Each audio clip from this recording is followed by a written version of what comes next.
On two, oh one two, oh one two, oh one two, oh one two, oh one two, oh one two. We back at it, man. We back at it.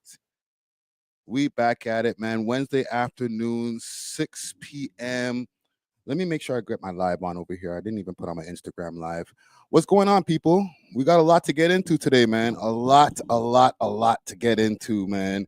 There's a live stream that's currently happening that I need to go and tap into at the same time. So we'll be doing a live while alive. But let's get into a list of the topics, and salute to the people who are popping up over here on the gram as well on my phone on the side over here. But I got topics. I got the content. So I got a list here. What's my list? I want to just go and check on Julian. I've been seeing the inklings or the rumblings going on a few different platforms, i.e. Reddit and a few different places, wondering what's going on with that guy over there in Dubai, Julian. So we'll examine that. Currently, right now, what's going on is the top 5 and Ye in Spain. He's also there with Sneeko. We'll definitely get into that as well. Who else? The top 5 versus the Wasa still continues. We definitely want to cover the whatever else is unfolded out of that whole civil war, let's call it. What else? WhyG's linking back up at Casper TNG, and Casper TNG just got dropped a new tune, Expensive. We'll definitely cover that as far as the link up and the implications that comes from that as well. And big salute to everybody who's popping up over here on the gram. What else I got on the list? The J Money story. Okay, J Money was recently convicted of first-degree M, and I did a quick news story, a quick 4-minute news story on it, but we're going to do a deeper dive into the story, into the tracks being used in court, and all types of wild things that happen with that. Also, I want to know, where the hell is Drake? Drake seems to be on the low. He hasn't really been posting that much. He's kind of been quiet, which is a change from usually seeing Drake always posting, always up in the mix, doing something. So let's examine that for a quick moment. We won't spend super long on it, but we'll definitely get into that. Also, for our political stuff, Mark Carney is the new prime minister. I want to get y'all thoughts on that. Maybe we'll open up the audience so that some people from the chat will get into the conversation right there as far as our new prime minister. And I just want to touch on the Indian immigration thing. There's some wild things that have been happening on the TTC, and we'll get into it. Oh, last but not least, gun violence is down. Violence in general is down in Toronto, so that's a good look. We'll go into the statistics that have been happening lately as far as the gun violence in the city. So we got a lot to get into. Tap in. We'll probably be here for, I don't know if it's going to be a 4-hour live this week. All right. Probably do like 3 hours. You know what I'm saying? So ball up, do whatever you got to do. You know what I'm saying? Pour up, get your food ready. We are out here. Make sure to smash that like button for all the people who are popping up on YouTube. And for the people on Instagram, we are live on YouTube. YouTube.com/We Love Hip Hop Network. Let's get it popping. Let's get it popping. Let me make sure my audio is good. And y'all tapping in. Let me see what my video is looking like too, man. I want to make sure everything's crisp on the technical side of things. Video's looking good. Can make it look better. I can make it look better. What are y'all saying, man? Comment gang strong. Let yourself be seen. I see Gucci Ghost in the building. Who else is in the building? K6 Real in the building. Tasha_Latina in the building. Smash Buttons Uno in the building. Big Chill in the building. I also put a link for there we go. Better.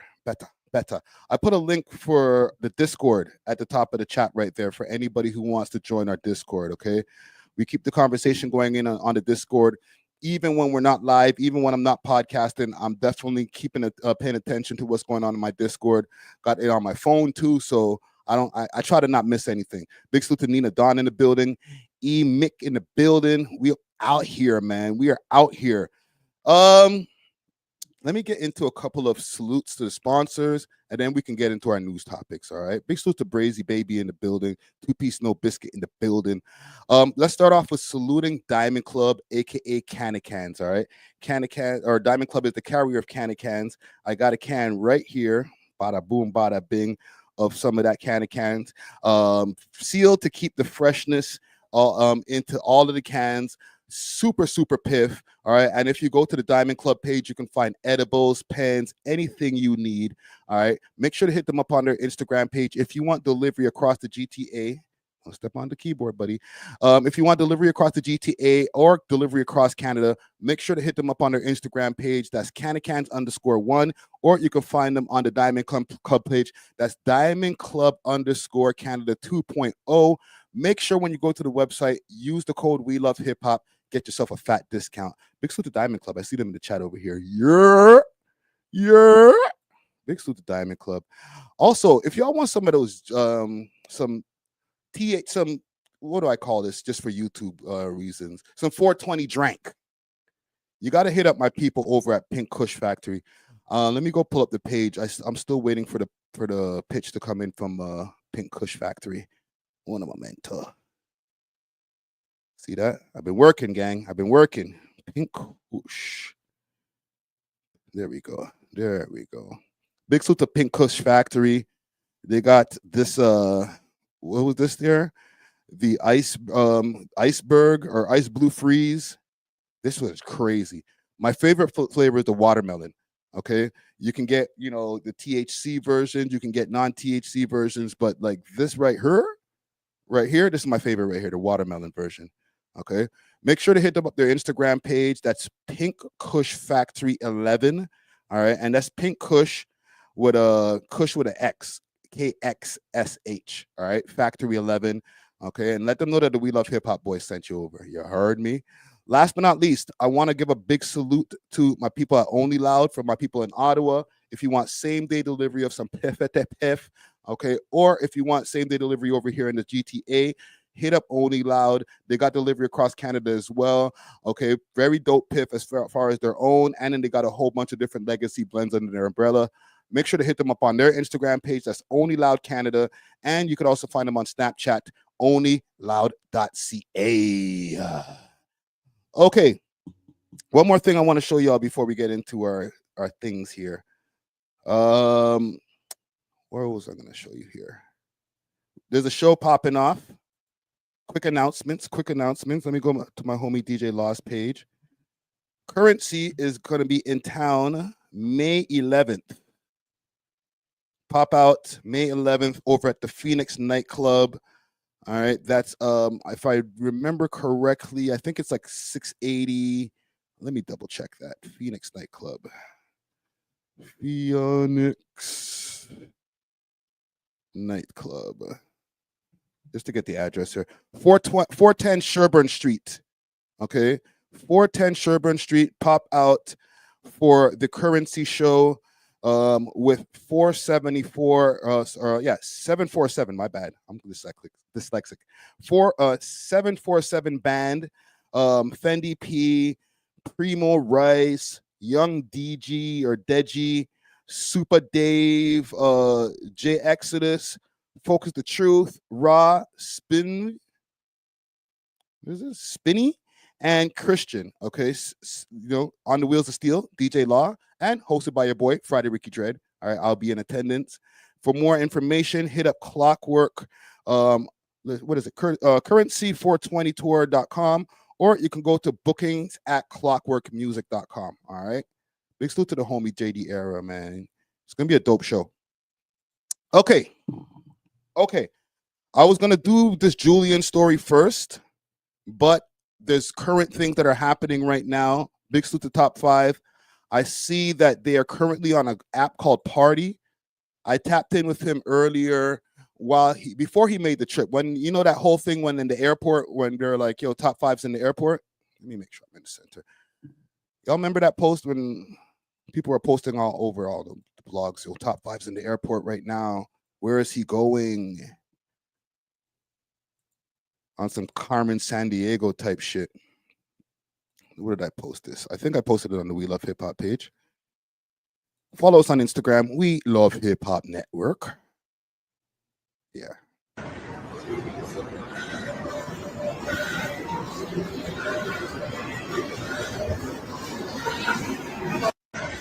All right, so he was in the airport.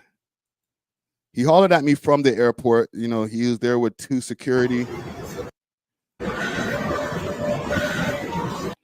Low-key is not two security. One of them is a surety, and I'm sure they're both acting as security, but you know, there's some people that are traveling with him right now just to make sure that he's cool on his way to Spain. Now, there was some speculations on what he was going to Spain to do. Some people were like, yo, is he going to Spain? Is he going to the US? Obviously, he's not allowed in the US right now. Who knows? Okay, here's top 5 at the airport. Here's some of the security or the GGs, whatever you want to call it. All right. Somebody said, Carol said, ankle monitor is mud. Yeah. I would imagine that he got permission from his lawyer, or they wouldn't even let him through the airport with an ankle monitor if he didn't have some kind of paperwork from his lawyer saying that he's allowed to go and make this trip. What do y'all think? Do y'all think that Ye paid for the trip to go out there? And currently, if we fast forward to what's going on now, he's out there. We're going to go on to the stream. But let me know if y'all think that Ye paid for Top 5's trip, or if Top 5 paid out of pocket. Okay, so here he is.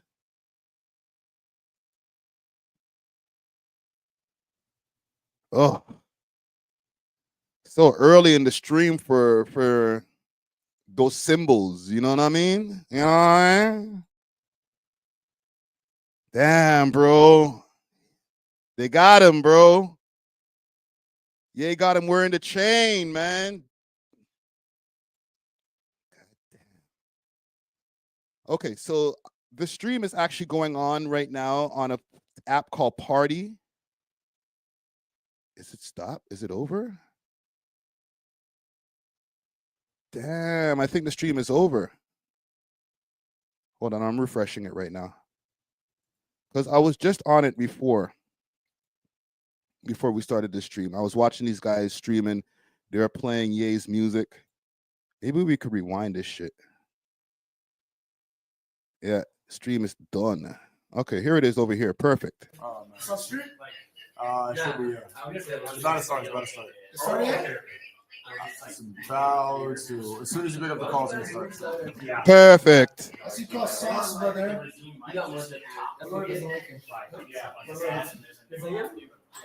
By the way, this is not an ad for Party or anything, okay? I am not affiliated. My Lord, radio serious one. I was like, no.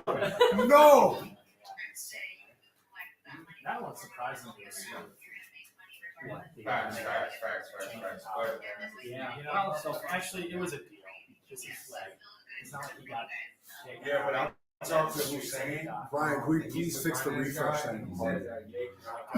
Saying pauses. No, like. Let's fast forward a bit. If we can. Oh, I'm sorry. I'm the one to say. What, man? But so Drake's. So I'm not your favorite artist in Canada. I didn't even hear. Wait, play one of your songs for the stream. I sound like Usher. They say. Usher? I'm a singer. R&B. You didn't hear that song? No. Yeah, featuring Ludacris. You have a song with Ludacris? Yeah. I'm bugging with you. Wait, was that a shout out for you when Drake goes top 5? Hall of Fame, like I'm shirt off. That was my song. Drake referred it. Who wouldn't want to shout me out? I'm like the president right now, they call me. You see how Ye's moving around the house? That's how I move in Toronto. You think they could Jack Doherty me in the Toronto streets? He's captain. Outside, he was like, I don't even move like this in Toronto. So before we start this, and I'm not going to review the whole 2 hours and 47 minutes. Obviously, we'll skip around. Before we start this here, I was on the phone just to give you guys some BTS. I was on the phone with Top 5 when he was pulling up to this mansion that we see that they're in here. I guess it's a content house that they're in. Ye's in there, Sneeko, Neon, just a whole bunch of people who are rejected off of other social media platforms. I think I get the play that's going on over here. You know, all the different social people who've been what do you call it? Canceled, quote unquote canceled, i.e. Sneeko. I think Sneeko is still on Kick, but I think he got canceled off of Twitch. Correct me if I'm wrong in the chat. And Sneeko got canceled everywhere. Like he got banned on Twitch, YouTube, I think recently he just got back on YouTube and all of those different places. I don't know if he got banned on Kick, because Kick is supposed to be the place where like people who get banned go to live or go to die, however you want to put it. But there's this new app or new streaming platform that just popped up called Party. I had to log in. I was able to log in via my Discord, and I'm able to stream already from there. So hey, you never know. I might, start streaming on Party just now too. So you say Ye's the only one that moves like this. So you say Why are you lying, bro? So you say Ye was bigger than me. Yes, bro. It doesn't mean he's biased, bro. He is biased a little bit. When I drop an album, he's gonna say I'm hot. I'm done with this guy, man. I love He said Nav is bigger than me. When did I say that? Who's bigger, me or Nav? Artist-wise? In the world. Me or Nav? I'm glad that actually that this is not live anymore and that we can react to it just and stop and start the video. One thing I'll give Top 5, he's being the same as he is anywhere else he goes, whether he's in person or behind the screen, because a lot of people will say, well, he's behind the screen. He's gonna freeze up when he's in person. Not in person, he's the same. I have more money than that. He knows that. Bro, Nav is loaded. I can show my bank account. So was it the TMZ following you in the airport? You had two. Was that TMZ? Wait, how did TMZ get a boarding pass to go on a flight? That wasn't boarding pass. That was me entering the airport. I'm that nigga in town. When you hear I heard his name like before I heard of like a lot of rappers. Yeah, aura. Yeah, no. I hate that word aura. Y'all use it in a wrong way, but yeah, I'm gonna respond to what this homie just said here. He said, like, I heard your name before a lot of rappers in Toronto. This guy's a marketing genius, man. Love him or hate him, this nigga knows how to keep his name buzzing. For somebody who has no music out, didn't drop any music since he came home in September of last year, he finds a way to remain the most relevant Toronto rapper out of everybody with no music out, which is kind of crazy. Bad word. It just came out recently. It's not a bad word. No, I'm a fresh guy out of jail. Bro, I'm like a jail type of guy that came out of jail. It's actually quality. They're calling you a Somalian pirate. No, they're not. Bro. Somali king. Nah, this nigga. No, Nav. I met a lot of people, bro. Nav? Let me tell you something about Nav. Hold on, now I gotta put my shit. No, don't deny that. I'm not saying nothing bad. I'm bigger than him. You know I'm bigger than him. Don't do that. Who's bigger? Whoa. I'm not gonna answer that. This guy knows how to make some content. Who's bigger? Who's bigger? X or OVO? I think OVO's bigger. GGG or X? What's GGG? Oh, I'm sorry. Yo, punch him in the face, man. Just get him, man. Just snuff him, dog. I know what to say. I'm sorry, bro. We gotta do a Who made you dye hair, blood? Get off my dick, bro. Yo, why is your hair Get off my dick, blood? bro. Yo, big dog. The man dyes hair blonde. You think that's a stunt? He got aura. No, this or not, man. What's this? Yo, we can make music right now? Yeah, we This can guy- Yo. What are you saying, broski? And he becomes this middleman. I'm like, yo, this thing, he don't send this one thing. I'm gonna call you after I leave here. All right. So he doesn't send this. Holy, y'all hear that right there in the background? Ye still going off. Ye still in there ranting. The live is finished, but Ye still going off. So we might get a call from Top 5 after they're done whatever they're doing over there. Make our album. We got. I want to make my album. We need Are you some. sure you are? We need some live. Yeah, we're streaming to it. Donna 2 just dropped last night. So now we have to drop our album. Why is this shit freezing? He respected it, bro. But the camera wasn't on. Yo, that couldn't be on camera with Nick. Nick's getting all of us canceled. Nah, that nigga, he was trying to get our camera. What happened, man? Hold on. Why is this freezing? Let me call Nav right now. It's Hold on. It's my dog. Get down on the I phone can't call right now. Nav. Chat's going crazy. Let me call Are Nav. we on your stream now? Call Nav. Nav's my homie. He's my boy. Jay Castro said, what do you say right here? Ye don't do it for the cameras Friday. You're tripping. He does a lot for the cameras. We'll get to it in a minute because there's a bunch of talk with Ye. Okay. I should download You this. think I don't got love for Indians? You do. I have a lot of Indian friends on my hood. With the turbans? That's wrong. That's fair. You know Party? I know. What's the one with the red dots right here? We know like See, 72 I have parties. No, Hindus. There's like 100 of them in my hood. 106. Red dot. My word, my dogs. Red dot. My dogs. Those are your guys. Yeah, So we the get all shooter- the See, now, shit now, there, bro. now Stock's my life. He knows what I'm like right now. He ain't trying to answer. Let me address this shit right here because I see you, fam, and I understand. I receive you and I receive what you're saying here. You said still ain't got no interview though. I hear you, broski. Here's the thing. I have spoken to him about that, and he has apologized as far as, you know, what he thought was going to be happening. He didn't know an interview was going to be happening. And listen, I'm not here to argue the validity of what he said. But yes, soon forward, we will be getting our interview popping. You know, obviously, I've told you guys many times that we've spoken behind the scenes, or we speak behind the scenes. The whole thing with this whole Adam 22 coming to Toronto and coming to the trenches to do an interview with Top 5, I'll believe it when I see it. But I don't know. He wants me to do a collaboration interview with No Jumper or with Adam 22 when he comes down here. And I don't know if Adam's down for that. Adam ain't feeling me right now, man. You know what I'm saying? He ain't feeling the kid. Pause. Pause. But my lawyer told me about, what's his name? Nick. He's like, no pictures, no photos. He's like, he's blackballed. Why did you not let us see respect him, bro? But the camera wasn't on. Yo, that couldn't be on camera with Nick. Nick's getting all of us canceled. Nah, that nigga Nick, he was trying to get that camera. I'm like, why you not trying to get a camera with Nick?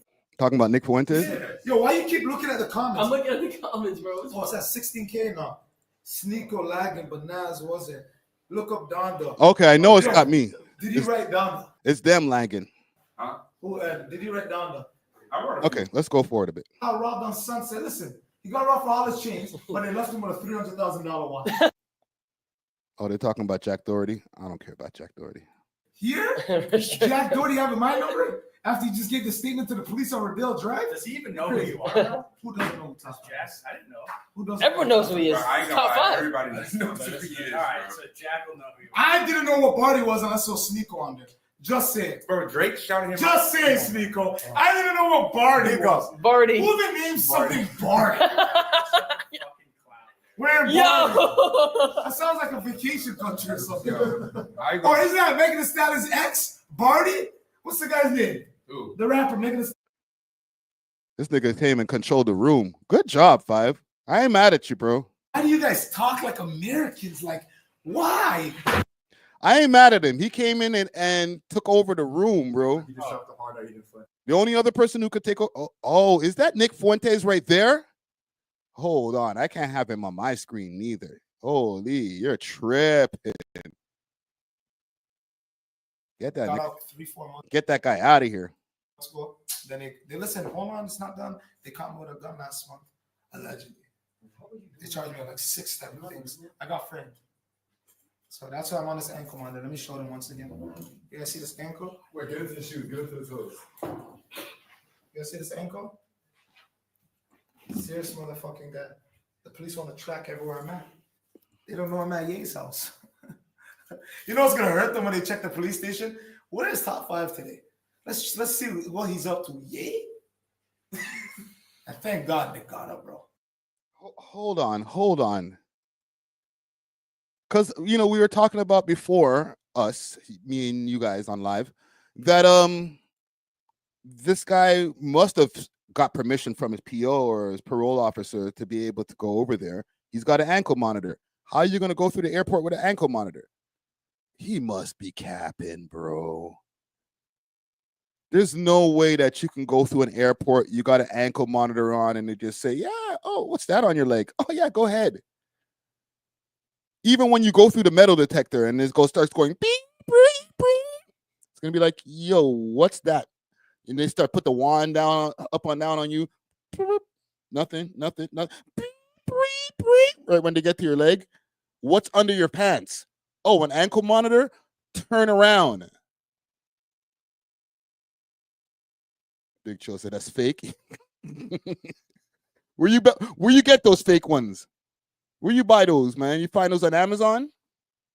Can you go to the costume store and get one of those? I don't know, B. There's a part of the story missing, family. Hey, yo, Neon, come here, bro. Wait, Come here, bro. how are you allowed to leave the fucking country? My shirty's right there. That's what I just asked. What does that mean?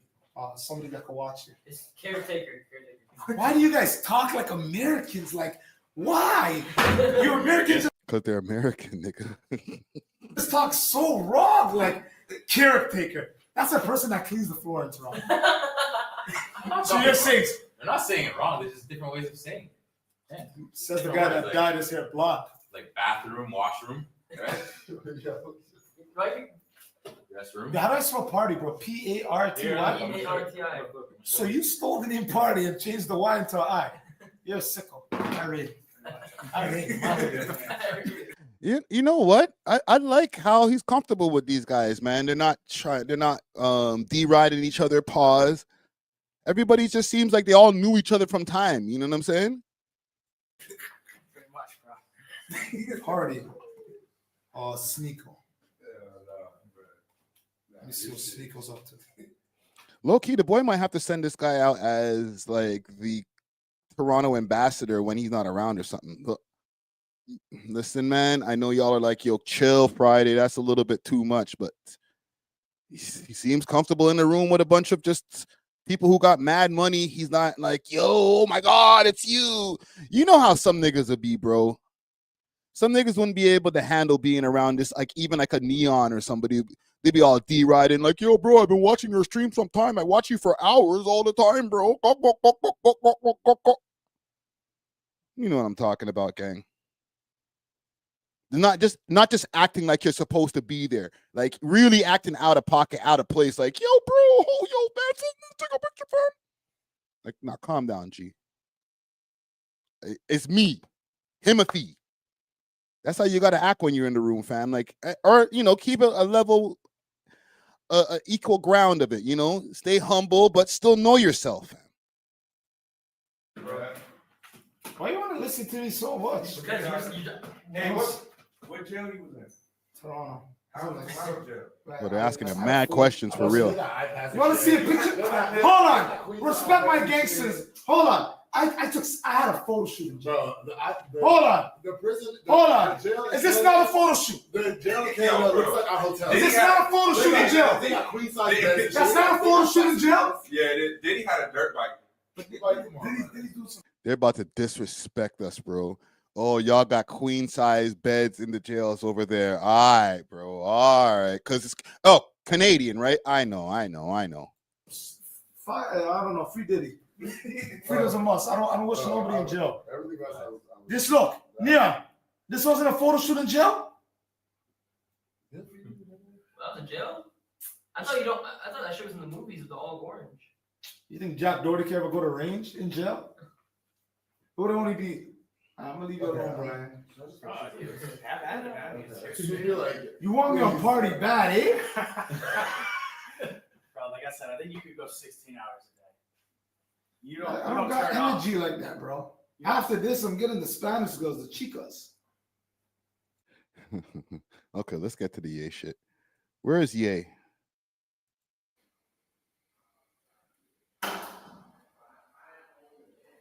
What the hell is this?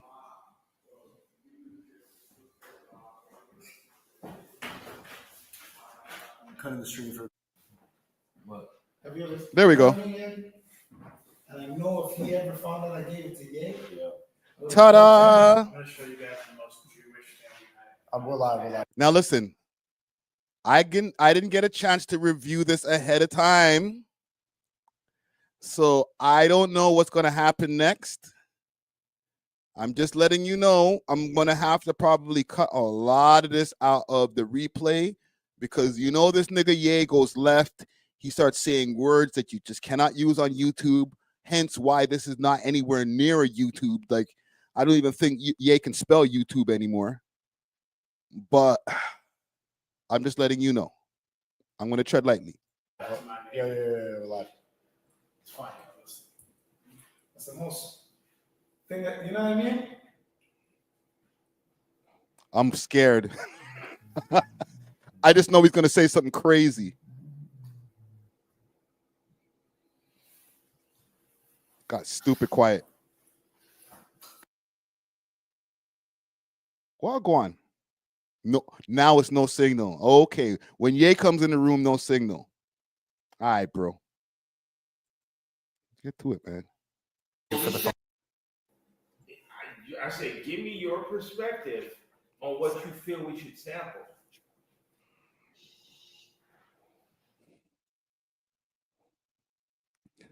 Hold on. Before they bring the sound back in, we found somebody. Look at these two niggas right here. We found somebody who likes talking about himself more than top 5. Let's go. Ain't nobody can out talking about himself more than Ye.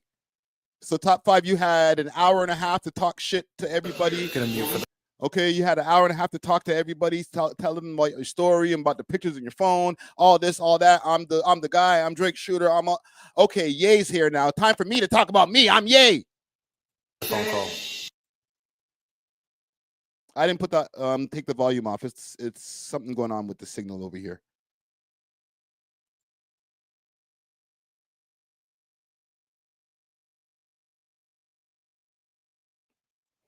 Keep in mind, right, while we're watching or waiting for the signal to come back in, this nigga's a billionaire. No matter how crazy and idiotic some of his statements may be, and sometimes true, and people are acting like they don't take him seriously. When a nigga got $1 billion, you got to take him a little bit more serious than like the average millionaire. Just saying. Why can't I hear nothing? The volume's on.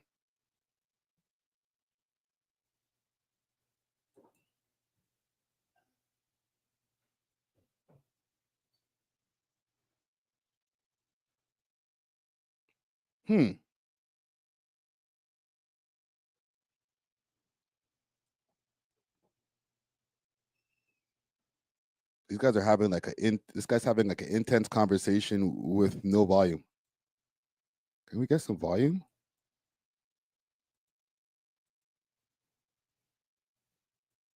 Hold on. Okay, no, I thought it was the stream. I thought it was me for a second. It's the stream. I think they're doing this on purpose, man.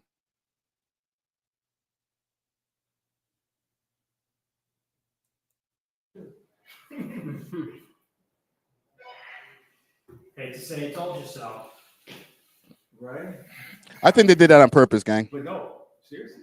Because the thing is, I haven't seen, for me. There's something that we weren't allowed to hear, and Ye doesn't care about the fact that like these guys have a live stream going on, so he's like, mute the volume until I'm done. Okay, the hoodie, it's nice, but it could give me like, I can see like, you can say essentials on it or something. And it's not like the blue hoodie I did, which I worked on with the Jew, but I feel like, I don't know, it was giving more of like what I wanted to say. But also that was like me, it's like you gotta go be hands-on. See, now if top 5 is a real G, he'll ask him about all that shit that he was saying about his cousin and giving him head and all that stuff. Like, what's up with that? Yeah, man, I'm on a bad man. Like, are you really on that type of timing, or were you doing it for the gram or for the X? Twitter, I'm talking about. I'm not talking about his ex, Kim Kardashian. Even like with my kids and shit, like I'm hands-on with this musical. I have to get long as examples and shit.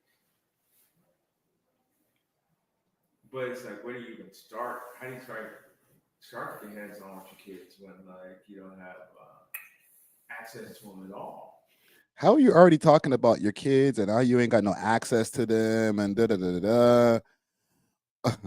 Carol said, "Read the room." I know, right? Don't ask no wild questions to get him kicked out. Yo, low key, high key. I was on the phone with 5 when he was pulling up to the gates, and he has his people with him. I don't know if his people's like the 2 guys that you've seen him in the airport with are in the house. I would imagine they're in there for hours, so the men are allowed in the house. But at first, they weren't about to let them guys in the house. All right, this is some behind the scenes shit I'll give you all right now. They weren't about to let these guys in the house. And from what I was able to overhear from whoever was talking at the gate, they were like, "You only, your 2 guys can't come with you." And he's like, "Nah, these are my homies. They gotta come with me. I whatever." And he's like, yeah, but I did hear some threats about, killing and all that to Ye. And then he was like, yo, Friday, I gotta go. I'll let you know when I'm inside. So I know they were on it, like they were a little bit worried, even having this guy pop up on them at their mansion or wherever they're at, because of the threats that Five has given online. Whatever, it's online stuff, but you're gonna go meet the person in person.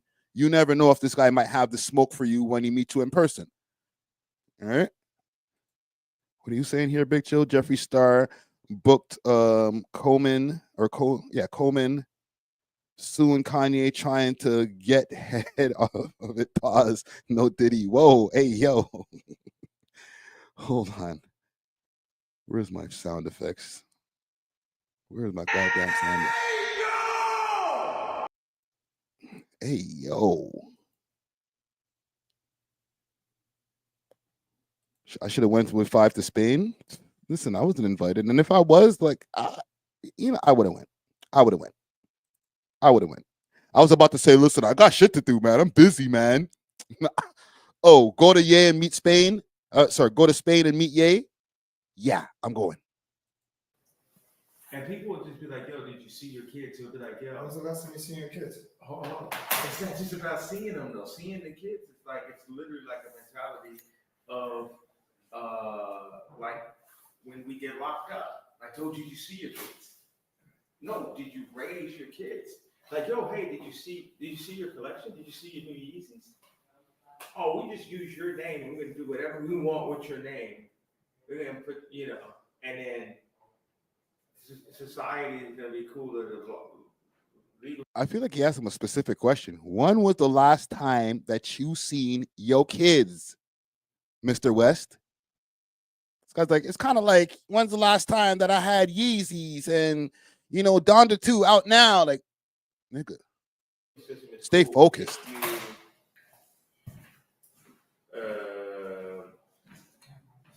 If you saw, as long as you get a photo of them. What? I like that there's people being like, yo, but is that just seed? See is the wrong thing also. Because I can plant a seed from seeds that can go a long way. Oh, this school. Broski, he asked you a specific question. When was the last time that you seen your picnics, Bredchin?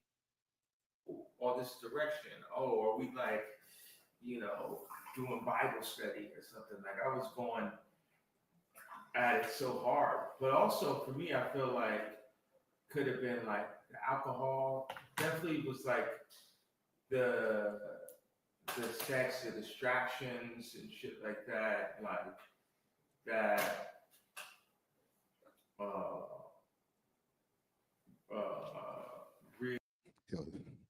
Look, y'all think this nigga's crazy, man? Let me ask y'all for real. One in the chat if y'all think Ye has mental health issues. Two in the chat if he's just fine. He's just playing Ye games. Ye games. All right. One in the chat if Ye is mentally ill. Two in the chat if Ye is just fine. He just knows how to move that algorithm. Really had an effect. Like I was in a very tough situation. Obviously, as you can see from a mile away, like they get like no. Peace Love wants to know, Friday, what you think Drake is thinking about Five meeting up with Ye? Good question.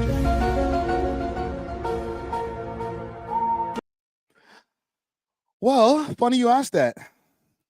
Because I haven't seen Drake in weeks, or at least 2 weeks. So who knows? He hasn't sent any subliminal messages, right? I brought this up on the podcast last week. I said, yo, I don't know, man, if Drake would be kind of cool with this nigga hanging with his ops. Looks kind of weird, but fine.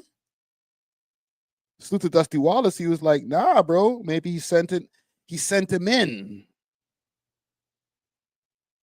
You know what I'm saying? Now he sent in the mole into Kanye's camp in the form of Top 5. Respectfully to Dusty, I'm not buying that. Jay Castro says Drake don't give a F. I think I'm kind of going with that because I feel like Kanye's more on the you ain't doing shit, bro.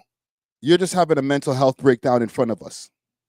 Whether you have mental health issues or not, you're having a breakdown in front of us. You let us into your group chat. It's not equaling out into you selling any records. Like nobody's slapping the Cousin song in their car right now. Pause. No Yeezy. Nobody's yo, put on that new Yeezy Cousins. That shit slaps. That's my song. Oh, you ain't got that Yeezy Cousins in your Serato? Nobody's saying that, man. Nobody's like, yo, you ain't got that Bully in your Serato? Nobody's saying that. He put out the Bully album, let's say, and listen, respectfully to Kanye West, if you see this, right? He put out that Bully album maybe about 2-3 weeks ago now.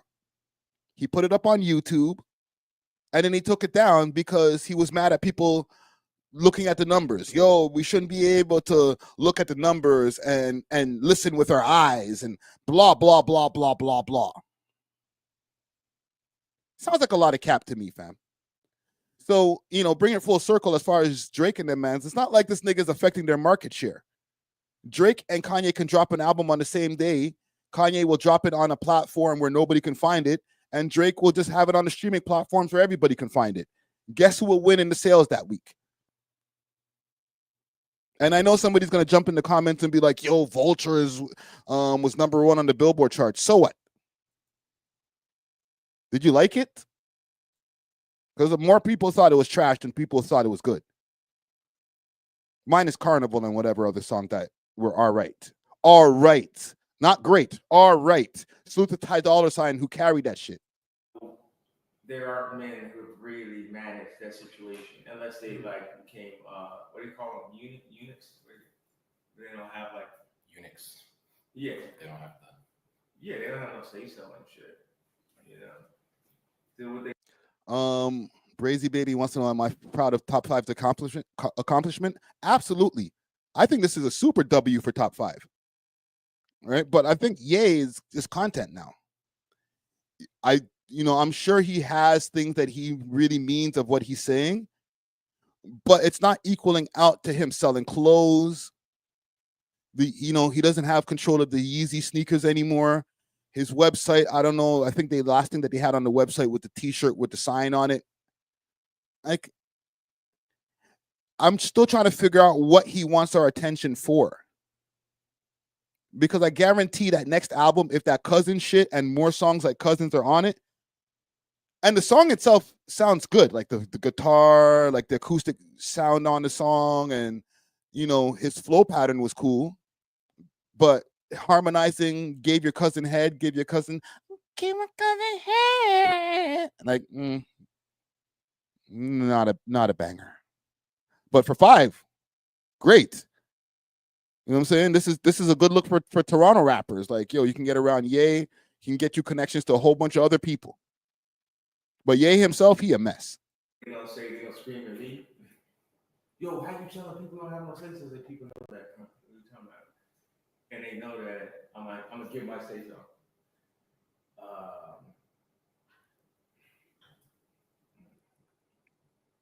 So you like Jews now?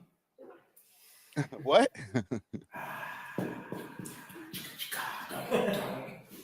It's a Ferris Bueller reference. I don't know who else saw Ferris Bueller or that. I love that movie. Yeah. It's a white guy movie. He's about to say something crazy. Chicago too. You like that movie? Has I love that everybody movie, seen yeah. that movie? Oh, shit. Watch Harold and Kumar. You ain't seen that movie. Huh? You ain't seen Ferris Bueller. It sounds familiar. Right. Yeah. He just always be like, yo, I'm young as fuck. Everyone keeps reminding me, man. It's tough. How old are you now? 20. Yeah, you're young. August 13th, 2004. Just take off auto lock. What does that mean? But That's I feel in my heart I'm way older because I feel like I've experienced a lot. Yeah, you've been jamming But it out, bro. like even being here, learning like the way you do business. The way Why did he look at this nigga like that, bro?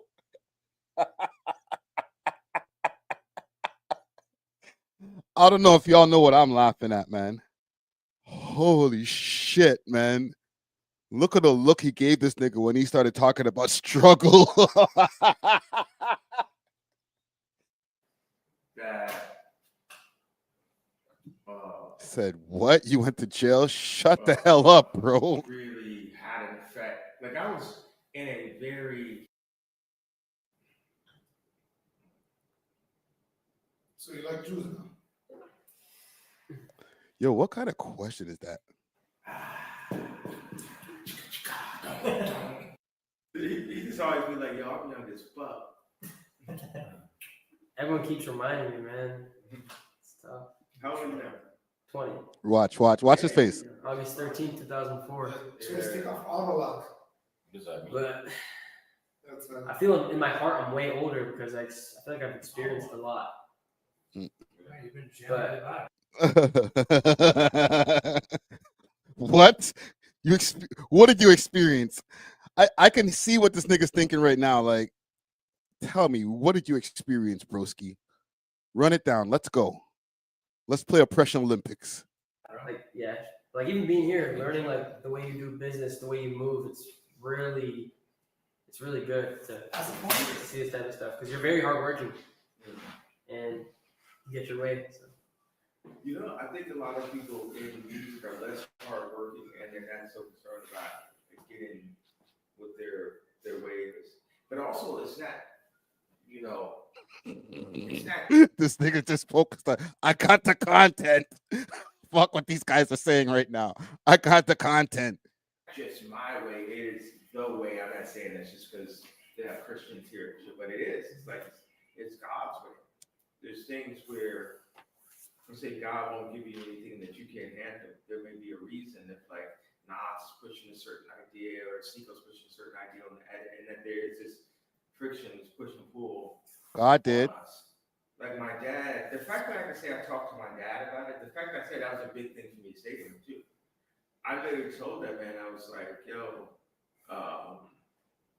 this was like in relationship to, I'm just giving you some context.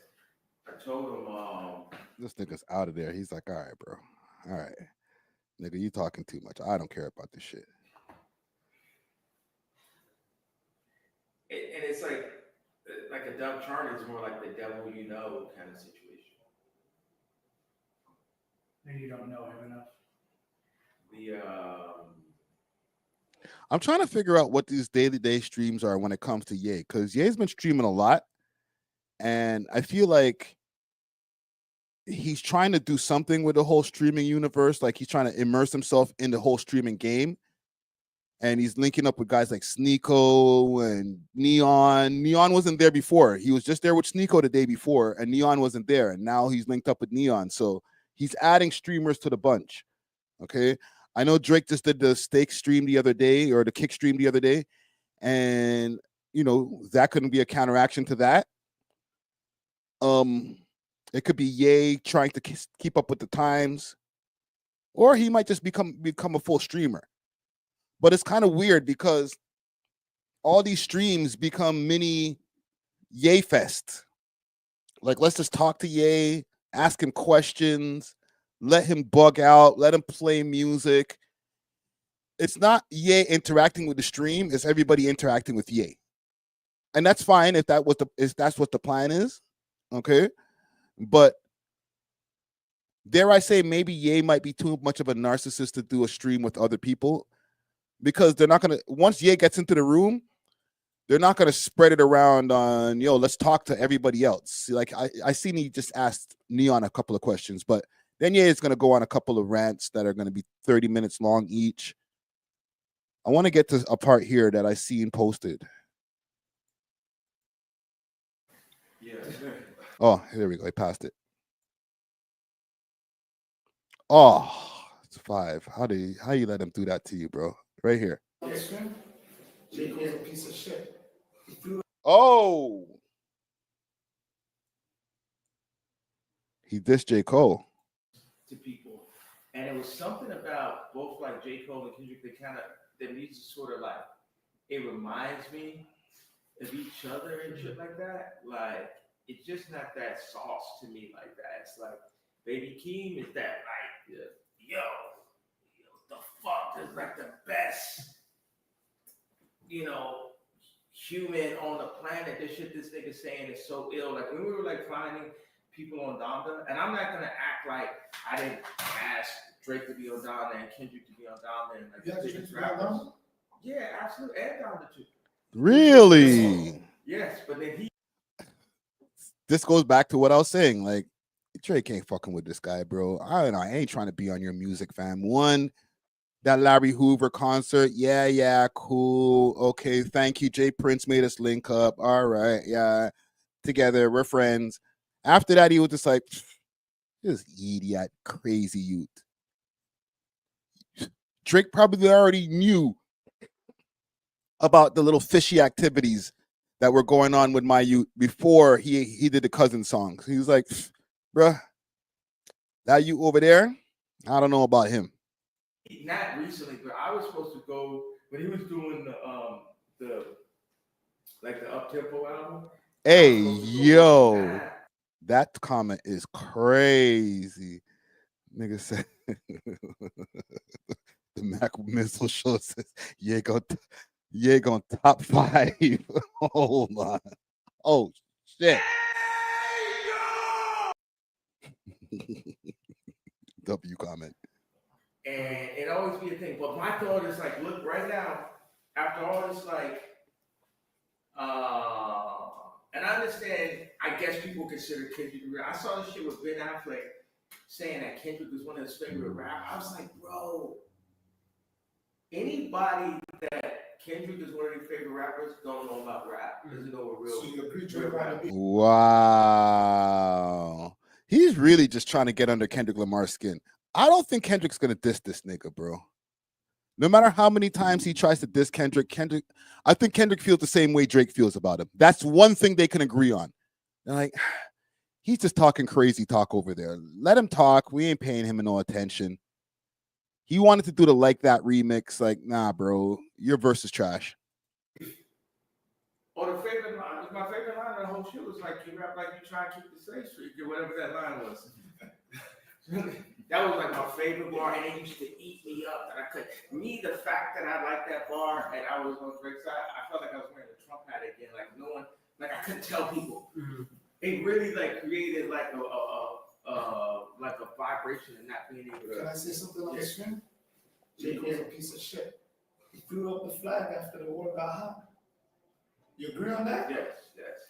You can't start a war, say somebody's name, and then when it gets serious, you run. It's kind of facts. J. Cole, what was it? Third person shooter. J. Cole was one of Drake's shooters. He's supposed to be I'm rap shooter. Okay. Oh man. No face, no case says, I think it's time for Canada to find a new representative because this one, I guess, is an emotional lesbian. The other, one is an emotional lesbian. The other is just hops on meat to meat. So what? And let me ask y'all. Would y'all rather somebody else in Top 5's place right now standing over there in the room with Ye in Spain? And this is for the non-rappers, okay? Not for the rappers who have agendas like, yo, that should be me. Just from an audience member, from a fan of rap music perspective, fan of Toronto rap perspective. 1 in the chat if y'all feel that somebody else should be over there. 2 in the chat if you don't mind Top 5 being there. Okay? Because keep in mind, this is Ye. This is not just any rapper. This is Ye, who's, I guess, one of the biggest in the world. Pause. But at the same time, this is Ye, who's one of the craziest in the world, most narcissistic, a content machine. So I'll ask again, 1 in the chat if you think, oh, that should be another rapper. And 2 in the chat if y'all fine with Top 5 being there. Okay, we got a mixed crowd over here. Because I get where the people are coming from who are like, yo, we need another representative. Let me not even mock y'all. Let me put some respect on your name. Yo, we need another representative in this bitch, man. Come on, man. This guy don't even drop no music. I hear you. He hasn't dropped any music. Why is this guy being the representative? But on the flip side, to agree with the people who are putting the twos in the chat, I also hear the aspect of he's doing a good job. He's being able to engage with the people in the room. You know, he's not cock buffing. He's able to, what did they say about the assignment? He's able to complete the assignment. He knows the assignment.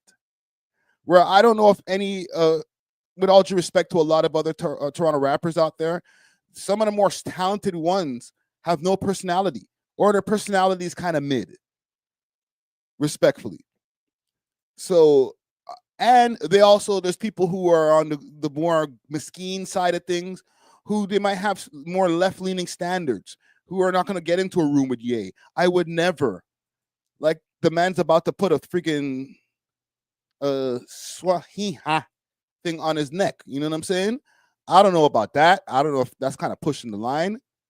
But somebody got to do it. And I know a lot of y'all rap niggas will be like, no, I'm too cool. I'm too tough. I'm too cool. You know what I mean? So I can see both sides of the coin. I'm talking about rap. I'm the shooter now. I'm the shooters too. You don't play about that shit. Fine, continue. Yeah, he's supposed to be barring out, and J. Cole's supposed to, or J. Cole's supposed to like, I can't say today we let mention, I don't know. I need to have the dementia set it on the name J. Cole. No, bro. Yo, facts. Hold on. Underground Nation, salute to you. They can't, facts, they can't even talk on a podcast unless you force them. Yes. Yes. I think they got the right guy for the job. Respectfully. This cannot happen. And this is shit that happens. Like, whatever it is, it be like that competition, that jealousy. But what I want to say now is like, okay, all this beef, all this country shit, but now where we at now? At the end of the day, the world has Ye and Drake. Like that shit. No, they don't. Ye has this complex in his mind that he's still the top rapper in the game. He's a legend. I love a lot of Ye's music, all the way up to the Life of Pablo. I'm in. Anything post Life of Pablo, even Jesus is King, like some songs off of that. But bro, you ain't the guy no more, man. Playboy Cardi got you wiped down. That society, you get that shit, Louis Vuitton and your Gucci, right there. That's your standard. Sometimes Louis is gonna have Virgil Abloh. Sometimes Gucci's gonna have whatever. Gucci has them that shit, like the head of Balenciaga and shit. Yeah, they're gonna be doing Gucci. You know that it's not peace. Yeah. Uh-oh. The Nazi chain. Yeah. Shine. Working. But you know what's the first thing? This guy got. Yo. Why did you get so hyped when you seen the chain family? Calm down. That's the first time we got on the phone call, right? Yeah, so here we go. Don't do it. What's your lawyer gonna say? The biggest thing. He's stress-free right now. All right, good. So you got it. No. Murder case. He's knighting him. He beat that murder. Oh my god. He's initiated. That was crazy. GGG. Yeah. 2, 3, 4K. Yeah. It's on both. 5. L for that, broski. You took a L, bro. L for that, broski.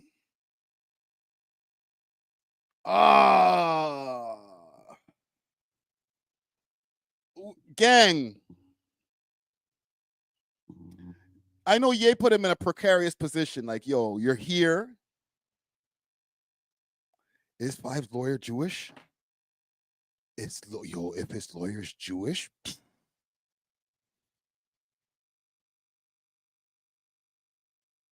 he might not be any more cases. His lawyer just gets hella lazy all of a sudden. Oh, yeah. Put it off to another 2 months. Oh, yeah. We didn't get the paperwork yet. Sorry. We'll come back and then we'll deliberate in another few months. And, we'll get the disclosure then. I was busy. I was on the golf course. Sorry. I mean, I had a medical issue. Just the lawyer gets super hella lazy now after this live stream. 5 just gets a charge. 5 gets a speeding ticket and has to pay like $800 for the speeding ticket. That was like $80. You know what I'm saying? Nigga just starts dragging his feet on everything, bro. I seen your little live stream, 5. All right, bro. Yo, V for yo.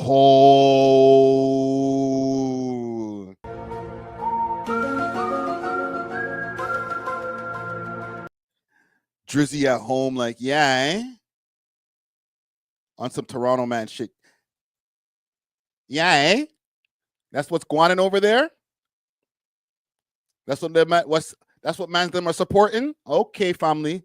I'll see you when you get back to the 6. That's what man them are wearing. Okay, that's the new style. Where they do that? I ain't shit. That's bossy. Oh, nigga. You know what's so crazy? We need a bad J. Cole. Who's on the beginning of the SoundCloud? Who's that voice? Is that Sean Leon? Yes. Yeah, you know why we got a bad J. Cole? You can't start a war, run. They left my nigga Drake for dead. Nobody stood up for Drake. You stood up for Drake. I'll give you that. Later, and then I stood up for Diddy, but then I said the shit. But the only thing wrong about Diddy, I gotta be honest. Free that man because you don't talk bad about nothing or somebody in jail. 60 sexual assaults. It's crazy. You know what I mean? Like, free the man. Nobody should be behind jail. Right now, we need to get. Yo, hold on.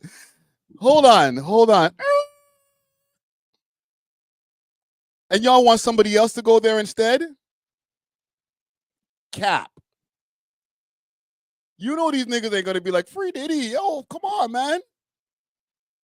What you think about that, yay? No other Toronto rappers is, and I ain't even trying to glaze or anything, but they're just not as psychotic as this nigga, bro. They're not gonna be like, yo, free Diddy, yo, free him same way. Like, yo, but no, whoa, hey. This is the cat. If it was like the Avengers, what would you call these guys? If you put them all in a row, you know what I'm saying? Kanye in the middle, Top 5 next to him, Sneeko over here, Nick Fuentes, and Neon. The Cancel Avengers or something. I don't even got. It's a work in progress. The Cancelables. There's anybody who's gonna say shit that can get you canceled. Yo, free Diddy same way. You know how it go, free him, but like, yo, I know he had an S assault and everything, but free him same way. Like, whoa. The Cancelables coming to a theater near you. We're in a simulation, man. Dirk on. We need to get Dirk on that murder file. Yeah, I think my issue really is like. I need to make a thumbnail of that. Just America, I'd be opposed to the fact that they can have so much information on you. It's not a matter if you should be free, be in jail. It's like, well, last thing. And in the thumbnail, right? Yay in the front. Top 5 right here. Sneeko right here. Nick Fuentes. Neon right behind him. Okay. We got them in formation, standing like the Avengers, okay, the Cancelables. And then in the background, in the clouds, you have Diddy. And in the other cloud, R. Kelly. Woo! We got a thumbnail, gang. We got a thumbnail. We're making some content, man. Don't worry, I'll make it later on Photoshop. now these people use this information on you. Like when a person came to me and said, yo, the situation with your cousin, you want to bring it to your grave with you. I'm not going to have one person. It's like like, oh, he's my best friend and he has his information on me. So with Diddy, if you got 60 accounts, how many people was next Would to I lying see on Springer on the you side? know, lying on your behalf or getting a check off of Diddy to not say nothing? You Cover up shit. think Jay-Z's part of the Diddy party? Be honest. I really don't know. I seen one song go on there. They took it away, yeah? You gotta be honest. Yeah. I think the Diddy parties are crazy, yeah? No, I forgot. Yo, he wasn't expecting this. Look at Ye. I think Ye's happy. He's like, yo, I like this guy.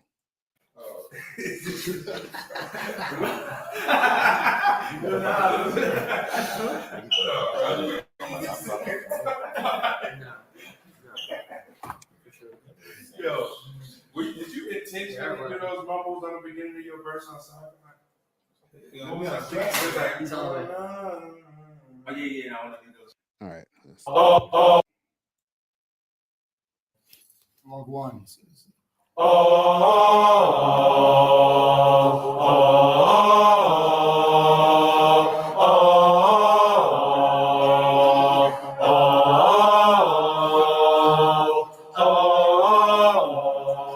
Let me know if y'all think this is hot, man. I'm gonna play. Hopefully, I don't get copyright for this. Yo,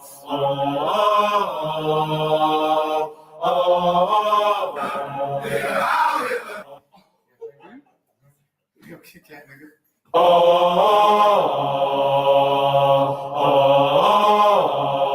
Did he go put on a mask to go listen to the music?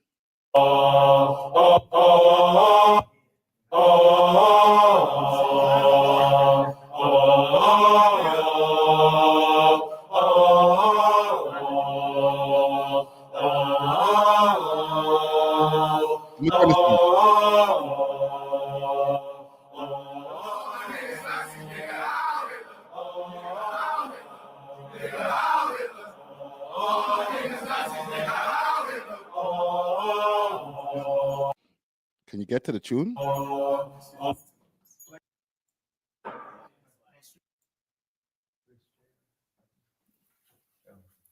can move it this way.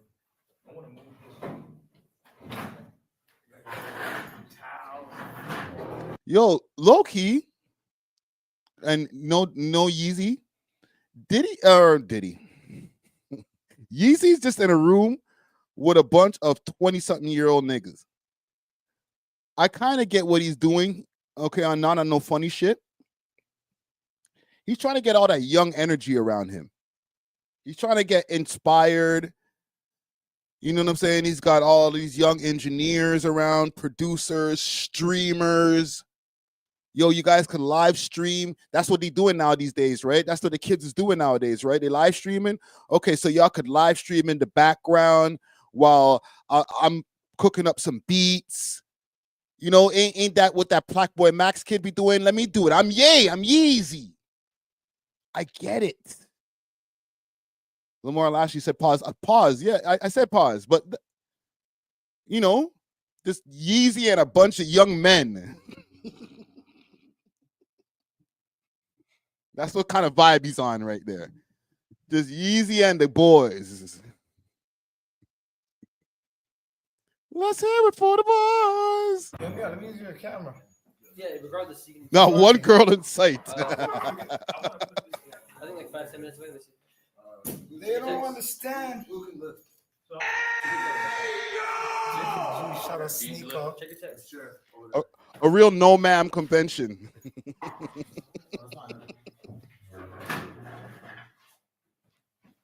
He's 6 away. 6 minutes? It's a no ma'am's getaway. You know no ma'ams? Isn't that the Simpsons where they have like their group that they get together and there's no women allowed? No ma'ams. Is it Simpsons or was it Family Guy? One of the two cartoons. You know what I'm talking about. And they had a T-shirt, no ma'ams, right? M-A apostrophe A-M. No ma'ams.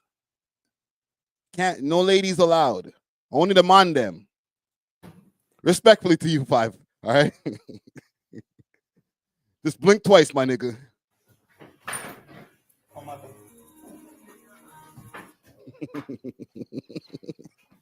You're disrespectful, peace, love.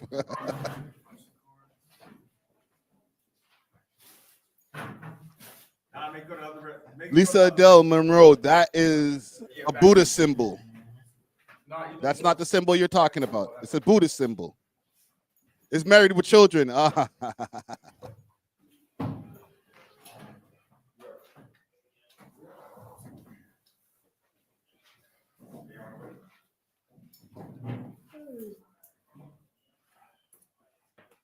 When you shooting the video to this?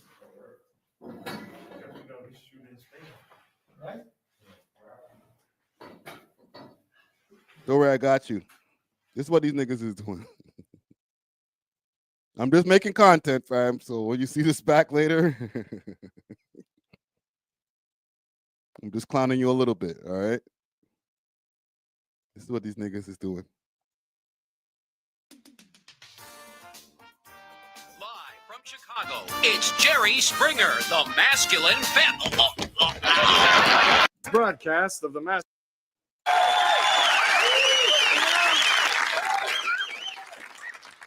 Tonight's broadcast of the Masculine Feminist has been commandeered by the secret society No Ma'am, National Organization of Men Against Amazonian Masterhood. Yo.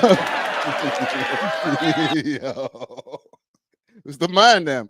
Boys being boys.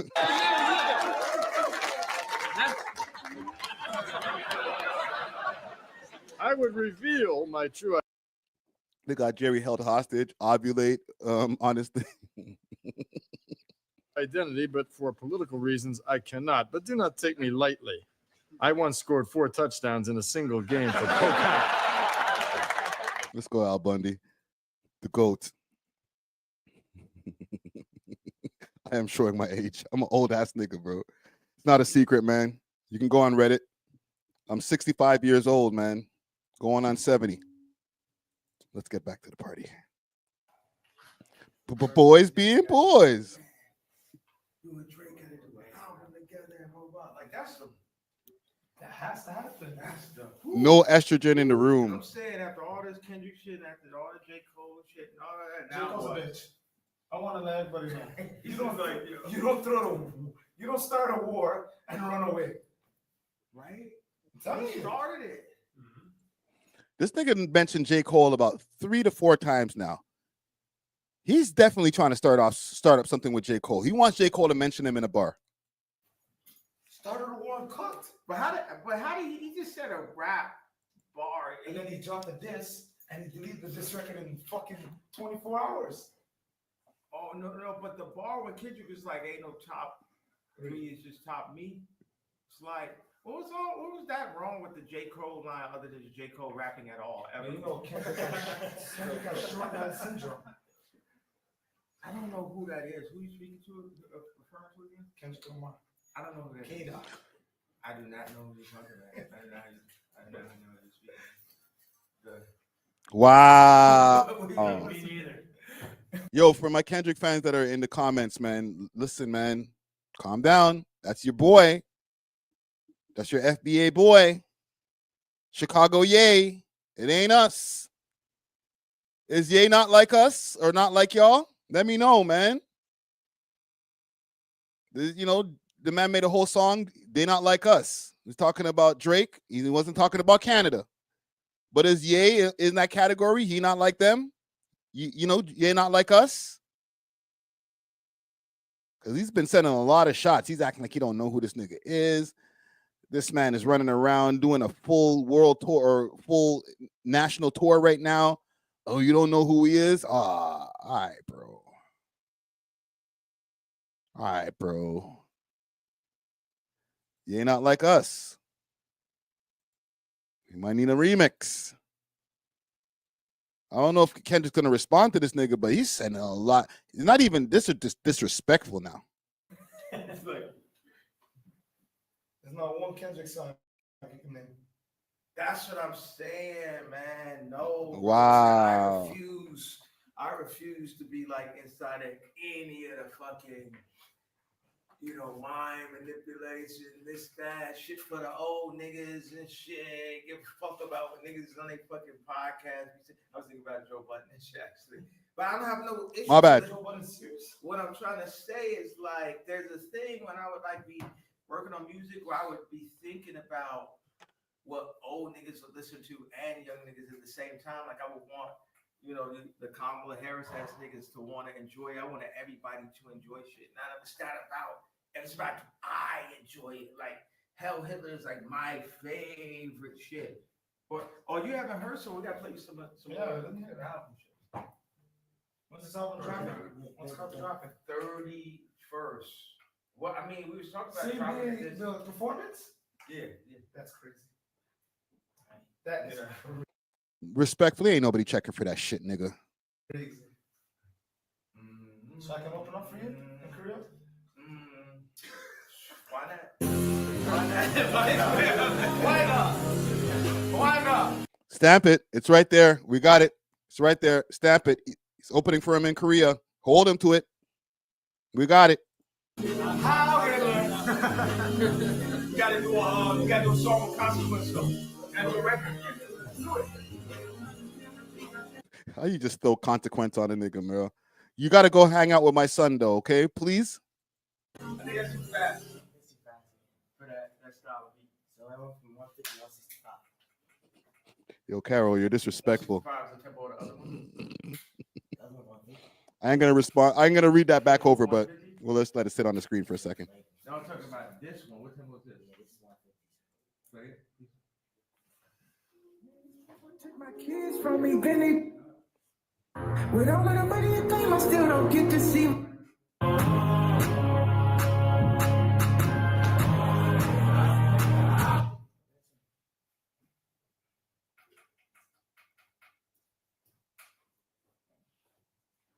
Yeah, career show sold out. Sold out quick. Some of those just dive in the crowd. One, hold on. How it Pause. First of all, Brooklyn Gig, or Brooklyn Big, my bad, saying this guy Friday super sucking top 5 sausage now. 1, 2 again. Pause, nigga. Right? At least write pause when you're going to write the comment too, nigga. And there's nobody else over there in Ye, bro. If there was another Toronto rapper having a live stream with Ye, guess what? His name would be in the title and we'd be looking at what he's doing for the last hour. Holy. Jesus Christ. It's not like I'm part of Top 5's promotion team. The nigga keeps on giving us content, bro. Energy, bro, forever,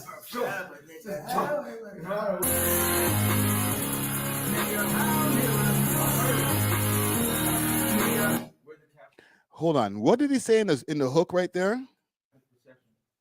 And yeah, they welcome you to the stream world, yeah? Huh? They welcome you to the stream world? Welcome to you. And welcome to the stream world, yeah? Because we added people. You're a top 5 streamer. A top 5 streamer? Top 5 streamer. My Kaisenat's booming, but those guys are corny, man. No, the beat is not whack, bro. Yeah, right now. Yeah. Yeah. He's top 1 streamer too, believe it or not. Oh yeah. Out of all the, I wouldn't say. I took over stream, bro. I think it's just Consequence always said me and Drake is like WWE and WWF. It's like a king of both worlds and shit. Like, it's a king, you know, like every now and then Drake gonna get a fit off or get like, you know, Chrome Hearts clap, something like that. And every now and then I'm gonna get like a #1 at Carnival, like a #1 record and shit, but he gonna stay #1. He had this party, he's like, I just dropped the #1, I forgot about it. I was just like, damn, this is a true thing. With me, it's like I just went through a whole. You saw season 10 collection up there, like creative director, like everybody that worked with me could be the creative director in any house and shit. You know what I'm saying? Like look at the skills you like brushed up on us in the past. So it's the, you know, that's what God is. God always makes the other side of the street. It's never. I feel like He always makes the other side of the street to remind us that we are not God. You mean? Could you imagine? How did it get to Drake and him again? This is the thing I don't like about Kanye, man. These niggas is talking about something completely different. They're talking about top 5 streamers. And some way, like, and this is the signs that maybe he is a little bit, I don't know about crazy. I don't want to call him crazy, but obsessive. He has the same talking points that are literally just constantly on a loop. Like, Jesus Christ, bro. Yo, Brooklyn Big. I'm moving on to the next story in about 3 minutes. If I was like, Don't worry. me and I had the amount of hits as, you know, Drake in the past 10 years, the fuck? You know what I mean? Like, and it's people who have really a lot of, you know, power influence, obviously, me being one of them. So it's you, Drake, and who else? Who's the three? It ain't no three. All right, bro. Yeah. After a while, it just goes into these guys just bumping music. And that's pretty much it anyway. Party like all night. Running night all night. Running. Just and a bunch of men dancing around in the room. Okay, that's basically what it just went down to. There's people like Jack Doherty, who's live right now, and a whole bunch of other just respectfully degenerate streamers. So, you know, Party with an I is the place for all the degenerate streamers to go hang out and do their thing. And yeah, let me see what y'all are saying in the chat over here as far as my poll that I put up here. I asked, is this a W for top 5? 63% says yes, and 36% or 37%, it's still moving right now, says no. Okay, so W for top 5. Salute to him. I guess, you know, keep doing it, man. Keep streaming, man. But I do have some more stories before we move on to other people in the scene over here, because it's kind of connected to top 5. But what's the last time y'all heard from the Julian kid? Y'all remember Julian? He was the kid that was in Dubai. He was had a whole issue with Drake and Top 5 about $2 million, and they're saying that they played him out of the money, and there was messages that went out with Drake, and then it was supposed to be fake. It was a whole friggin' rigmarole, a lot of bullshit. Okay, Underground Nation's already jumped in. He's jumped the gun. He said he faked his death. Carol said Cigarette Boy. Yes, Cigarette Boy. There's a rumor, or the word is on these internet streets, is that he's dead. I can't confirm, and I can't even say confirm or deny. I can't even confirm that. I've been looking on around.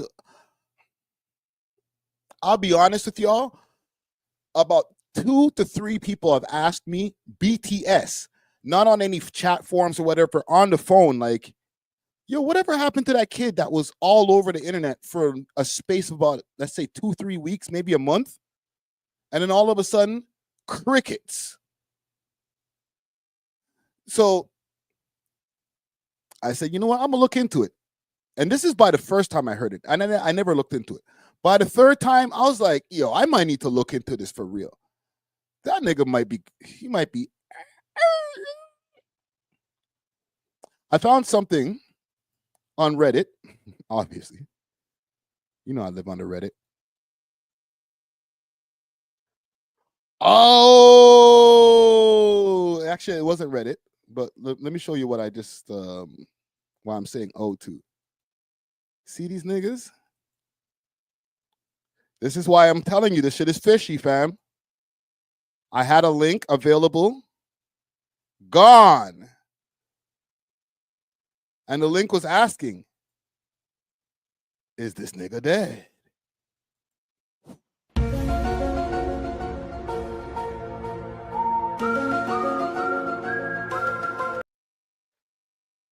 Woo.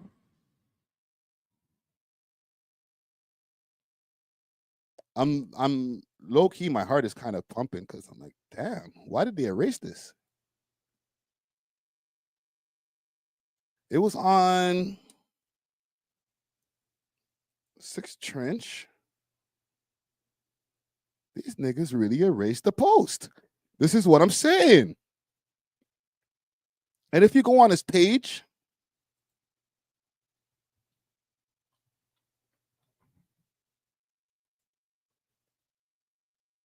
the last time that he posted, and obviously no stories, there's a link to his SoundCloud, and I'll play what is in his SoundCloud in a second. I'm not going to play him burning himself with cigarettes. The last post, let's see, was the last post. February 7th. All the GG Mandem switch monkeys are effing useless without a strap. This is Pressa. Murder case fighting homie. You remove guns and their inventory, and they're harmless, little low IQ Fs. Now imagine how bad I'd smash Pressa's face. Let's go. I got this grown ass nigga. Come on. I'm not even trying to hurt you. Don't try that. This is disrespectful. I'm not gonna post that. Yo, you're straight living in a simulation.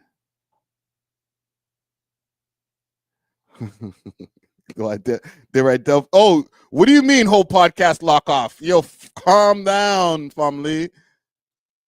No, sir. I am not taking this shit down. I'm talking tough now, right? Until it's gone. Until like until the whole clip in the middle of the live stream just disappears, like a whole 10 minutes, 15 minutes just disappears out the live stream. Wake up. Listen, when this live stream is over, check the timestamp just to make sure. Every day dedicated to some shit. I'm not gonna lie. Like, I don't know you that well, but you wake up every day dedicated to something, and like somehow, some way you like make things happen for people. I'm not really sure how. I don't know anything about you, but this is the original call that was there with Drizzy Drake that made him go viral in the first place. I'll play a little bit more. If you just find a way to like harness that and challenge it, you wake up every day dedicated to some shit. I'm not gonna lie. Like, I don't know you that well, but you wake up every day dedicated to something, and like somehow, some way you like make things happen for people. I'm not really sure how. Somehow, some way. But if you just find a way to like harness that and challenge it, you wake up every day dedicated to some shit. I'm not gonna lie. Like, I don't know you that well, but. So the last post that we have here is February 13th. If I go through Reddit, which I will, I'm going to do it. Here's the thing. If he is gone, because I don't think he's gone. I don't think they gave him the kibosh. But if that is the case, I don't think it's anything affiliated or anything that happened with Five and Drake and all of them. I think it might be the whole thing with the Haitians that he was dealing with from before. Because he did mention that there was some Haitian niggas that were trying to kill him. This is if he's passed away. You're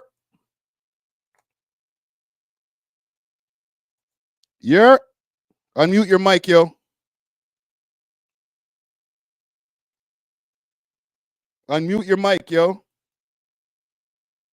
Oh, it's gone. Ooh, I don't know if that was the homie Underground Nation that's trying to join the conversation right there. Let me see something here. Let's go into these Reddit streets. Because these niggas really deleted the damn posts.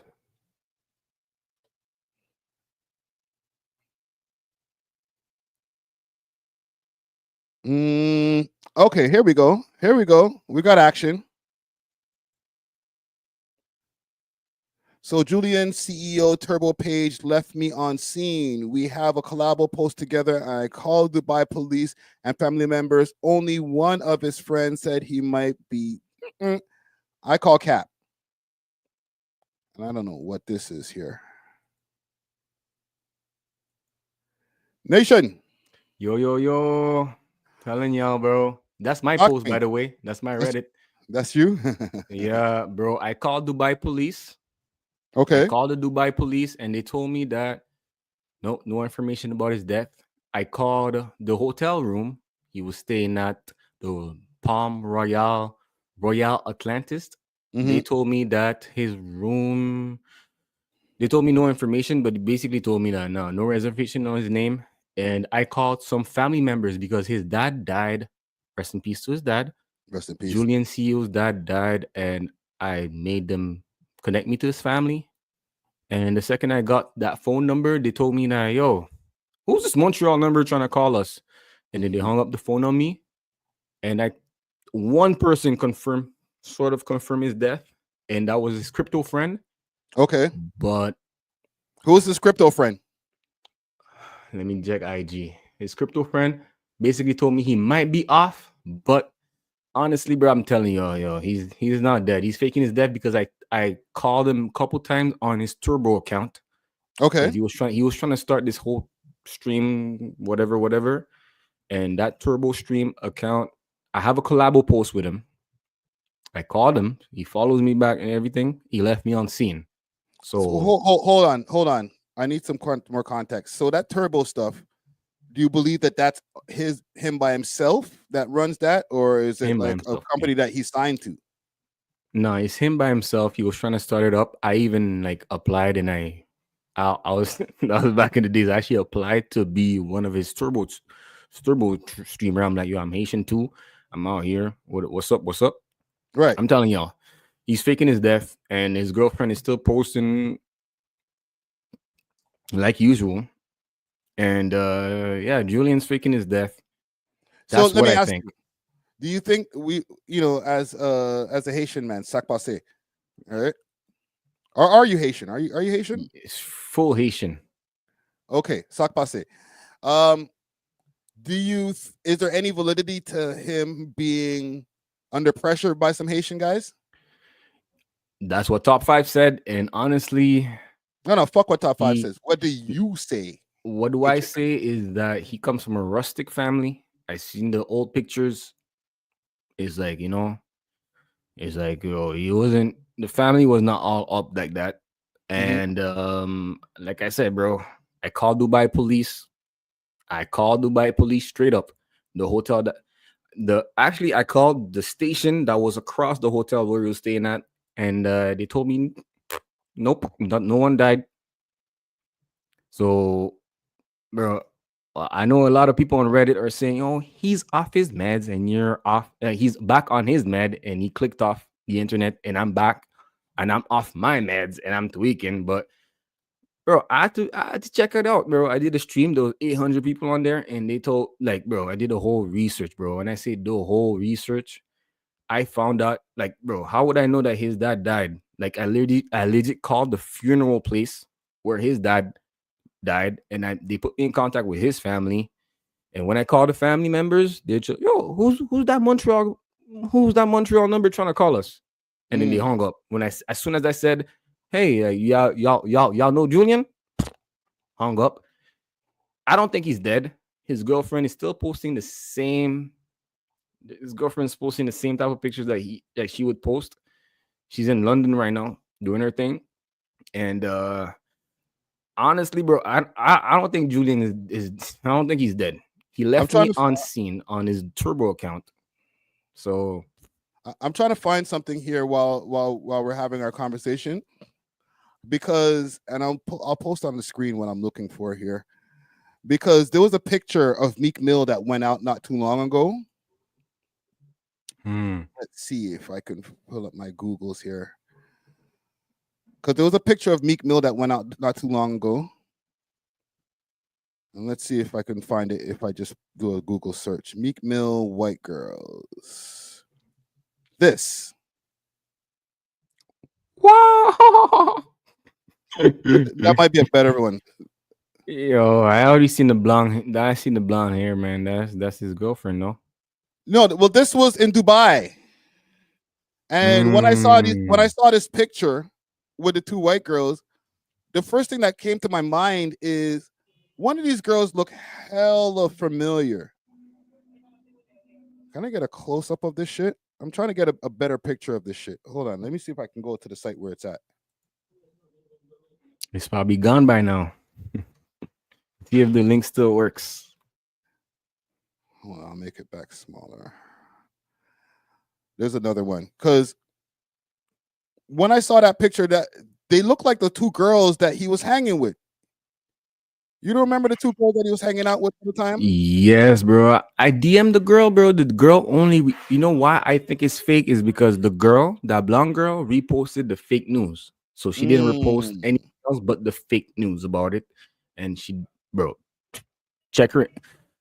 Let me see if I can send you Instagram, but she's living her best life in London right now. Still doing the same things that she's doing.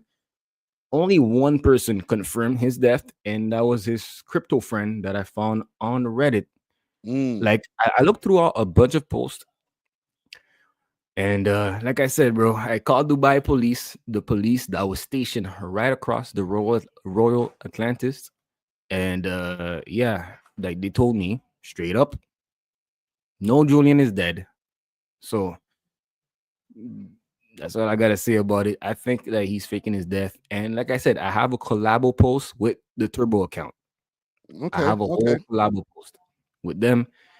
I called him a couple times, but you know how IG is. You might see a notification, you tap on it, he's like, fuck, left me on scene. So just for that, I tend to be, I'm like 80% sure that he's faking his death. Trying to, you know how it goes when you're when you're online too much, you're trying to make noise. Now you want to take a step back. I feel like that's what he's doing right now. He's trying to take a step back and make a big entrance. And yeah, like it's totally like 80% Julian is still alive. He's trying to make because I can't lie. The reason why I thought that something might have happened, only reason is because that is because like he was not making any noise. He was very silent, not posting anymore. And the last conversation I had with him was actually he DM'd me about, oh, what's going on with the push keys? So wait a minute, you've been in communication with him? Like with the Turbo account, not directly, but I know he runs the Turbo account. Like right now, let me trying to. I can share my screen here. No. But listen, okay. Thank you for tapping us in. All right. Is there anything else that you have any evidence that he's alive? Because you seem to have done the most digging, the most research. Most digging, bro. The only thing that I have that he's might have been alive is just because I talked to. So rest in peace to his dad again. The funeral place, you know how you put like ads and things like this. I made them put me in contact with the family, and I got the real number. When I called, I'm like, yo, y'all, I said, Sac Passe, y'all know Julian? And they legit went like, who's that Montreal number calling up? And they kind of brush it off to the side. And that's why I think that he's definitely alive. That bro, I did a whole 2-hour stream. Okay. So, my last question here, man. If he did fake his death, why would he have fake his death? Why? Because BFR Bundog made a song that the lyrics on that song, I'm saying the lyrics on that song that BFR Bundog dropped when he went back to Dubai, and also BFR Bundog posted a screenshot of his Ferrari. In that Ferrari, there was a little GPS location on the dashboard, and that dashboard was very close to where the hotel was at. And that's the only reason why all these American guys think that the top 5 people might have a reason with it. I watched the whole video of these American guys. The only reason why they think that like Toronto people might have a reason for his death is because that when he posted that picture of his dashboard, they looked at the ID that the GPS location, and it was very close to the hotel. What's the name of the video? Of my video, or the video that you saw? It's on his Instagram. No, the video that you saw about from the American creators saying that that something's wrong with him. Oh, it was. I found it. Yeah, it was. Okay. And honestly, the reason why I reacted to it because they posted a screenshot where I was commenting. I was like, "Oh, big throwback" and things like this. So my name actually shows up in that video for some reason. But like I said, man, only reason is because of BFR Bundog dropping his location, basically because of the dashboard where the Google Maps was showing was very close to that, and all the ish talking that these guys were doing. He was only going reason. crazy. It was the only reason, to be honest. And when like I said, I called the Dubai police. You guys can check my live stream; it's still up there. They said, no, Julian died. No one died in Dubai, and we already know if American guy dies in Dubai, is gonna make big news, big news. Yeah. And, Okay. yeah. I'm gonna tap in with you soon. I'm gonna keep it moving. I'm gonna do a little quick reaction and see what's going on here. But I appreciate you keep giving me the lowdown on what's going on over here, brother. Plug your platform. Let the people know where to find you. Yo, y'all can go find me at Underground Nation Podcast. I do a lot of political videos. I kind of step away from the music, but I'm trying to get back into music since the elections is done. And yeah, man, Julian CEO is 80% faking his death because, bro, what I did when I say I found out his govy. I found out when his dad died. I found out where he got buried, and I called these people to get me in contact with his family. And these, like, when I called, it was like, oh, Julian, they hung up on me, like, straight up.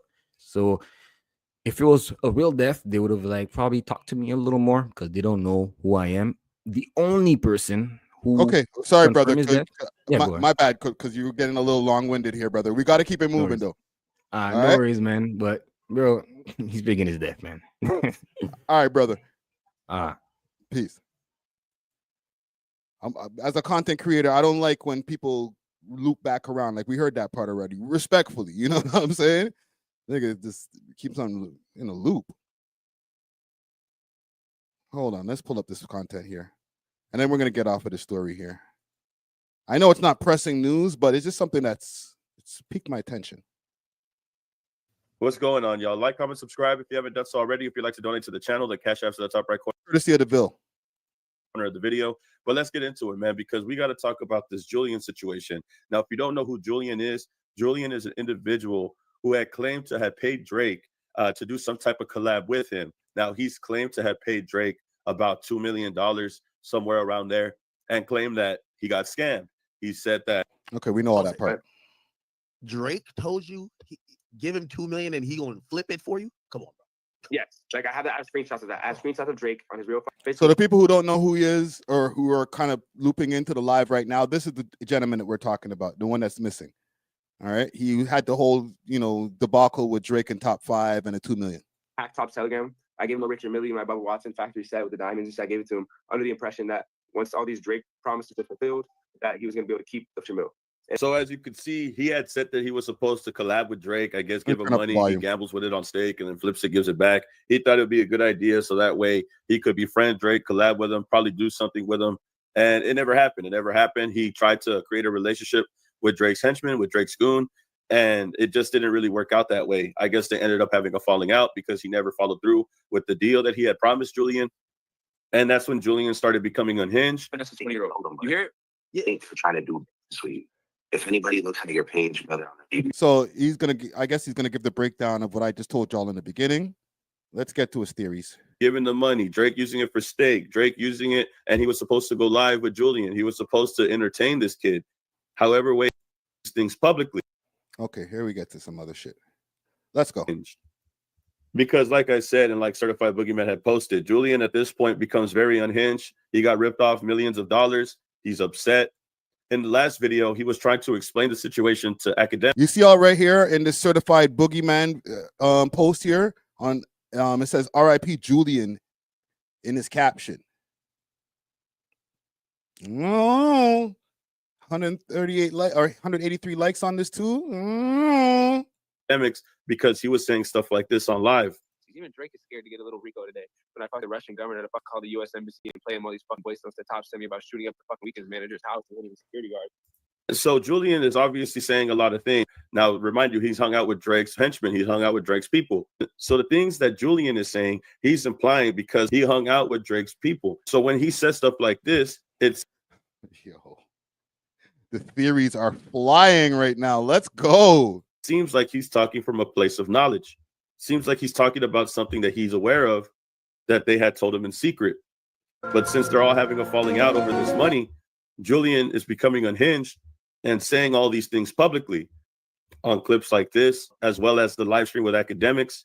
The only thing is that when he was doing the live with academics, eventually Top 5 joins the live stream and starts talking to Julian. Drake's goon joins the live stream and they start going at it with each other because obviously they're upset about money. They're upset at each other. Okay, went through all of this. But the thing is with this part here, this live stream happened, let's say, the end of 2024. It was sometime in December. It was crazy, or it could have been the beginning of this year. Who cares? They were going crazy. And ultimately, the live stream got taken down. And this was on King Academics channel. They took the live stream down. Right after, I screen recorded a bunch of it, so I got it. I got the content. But for some reason, Act took it down, and they were going crazy. They were saying some wild shit. And maybe somebody tapped Act on the shoulder, sent him a little DM, said, broski, I don't know about this guy. Bundog owes me a favor. Bundog owes me a favor. It's been overdue. He owes me a favor. Every time I see Bundog, he's sitting there like, bro, let's just make this guy into business, bro. Him a favor. If you don't know who Bundog is Top 5's homie, Drake's goon, just another was Top 5's homie. Other person that is a henchman of Drake's, but he falls under Top 5 apparently. And he's saying that Bundog owes Top 5 a favor. And then he says verbatim that Bundog is going to unalive you because he owes Top 5 a favor. Now, all these clips that we're hearing right now on Instagram are from... Here comes the wild theory. Ready for it? Let's go. Julian's Instagram directly. And as you can see in the comments, everybody is putting rest in peace, Julian. Going back to the original post from Twitter, Certified Boogeyman was putting RIP Julian. And in the comments, it's the same thing. RIP Julian in different posts. You could see right here, it says, Bundog is in Dubai. He's coming for you. This is literally what it says in one of the comments in Julian's post. And this all happened around 6 weeks ago, 5 weeks ago. You could see here, this was on week 6. So we looked into it. I tried to tap in, try to see what was going on. Top 5 is talking about Bundog going to get Julian. So I looked at Bundog's page, right? I looked at Bundog's Instagram, and you could see a video of him in Dubai. You could see the screenshot right here. It says, yo, these guys are hot, bro. Holy, what is happening? Now I'm intrigued. Let's go. That he currently is in Dubai. Yeah. I'm standing on the side of the fucking. Call the app. You have the app. You have that. What nigga problem? Still on my hood shit. Sorry, you have the app. I don't have that. So now this is what I'm thinking, right? Bundog is in Dubai. Julian claimed to be in Dubai because in the video where he's arguing with Top 5, he says, come and pull up. He says, pull up, pull up. I'm in the Royal Atlantis, or the Atlantis Royal, which is a hotel in Dubai. Top 5 is telling Julian that Bundog owes me a favor, and now Bundog is in Dubai. Yeah, Dad, come to Dubai. Book your flight.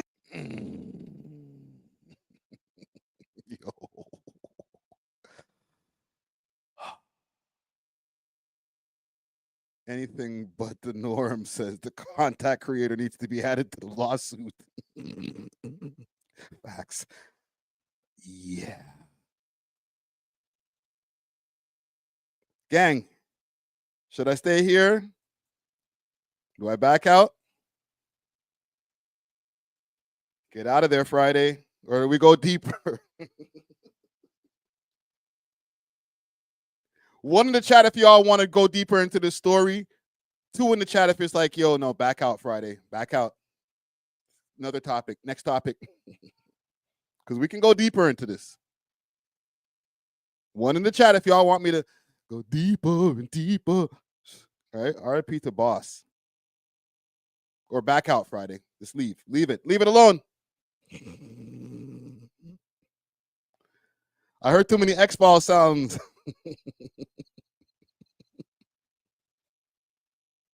Oh, man. Shit. Like, go for it, Friday. Sacrifice yourself. Dog owes me a favor. I'm going in. Dog owes me a favor. It's been overdue. He owes me a favor. I'm on the 25th floor. Dog owes me a favor, my youth.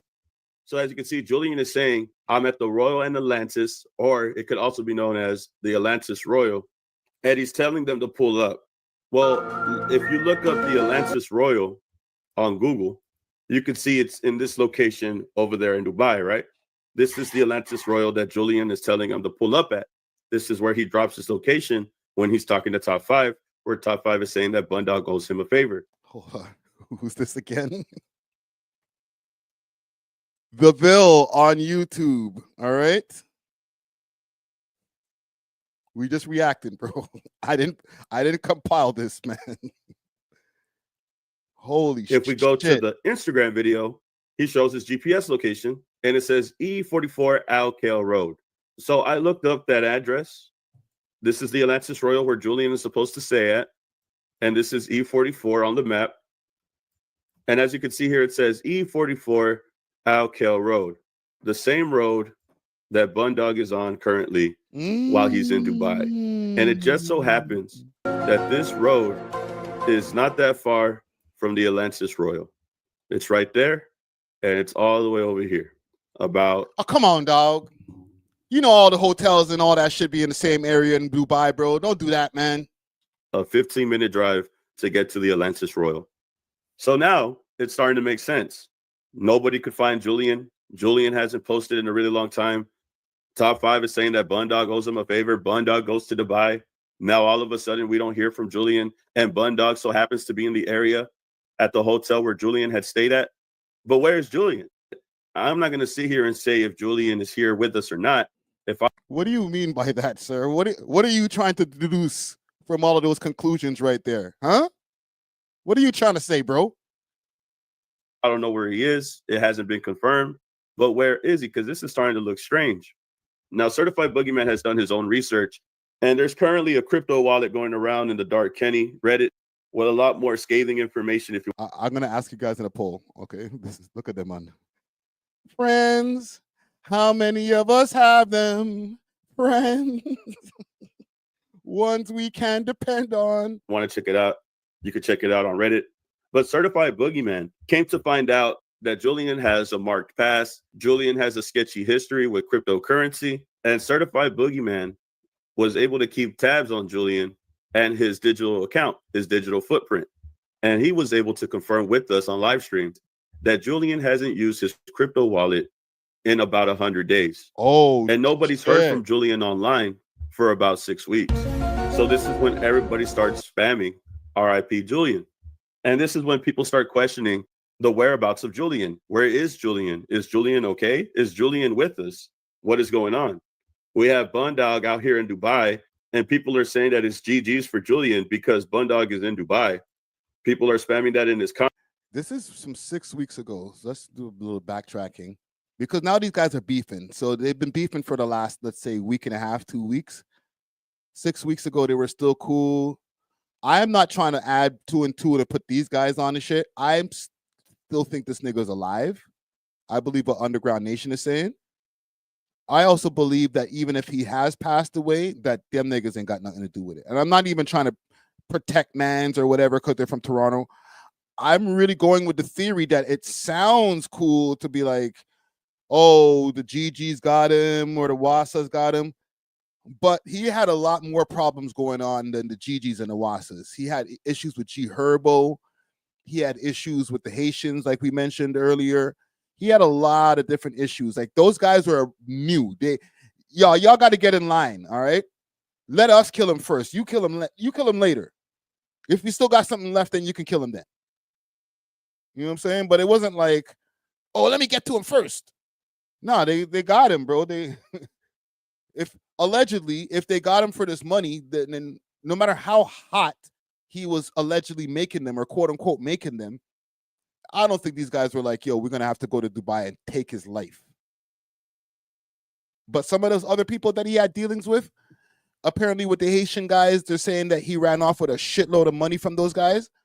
I would say they may, if he is not here, that they might have more of a reason to take him off the earth. You feel me?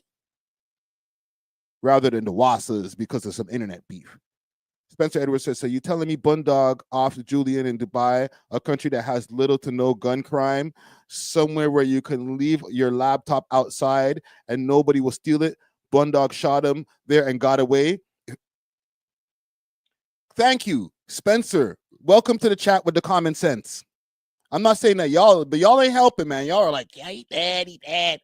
No, bro. You can't just go to Dubai and just do whatever you want, fam. It's not like that, fam. Like, you gotta... It's not that easy, bro. Even if I go and I look up Bundog.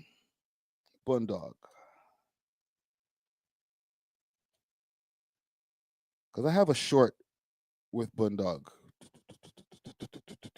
There it is. March 6th, Thursday, March 6th, 2000. This is March 6th. So, well, kind of tracks. 2025, 6:47. We're about to see why I moved to Dubai.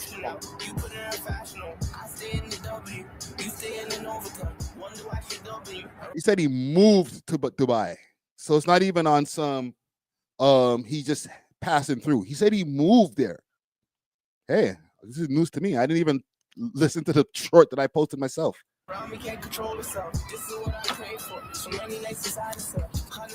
use this money right here.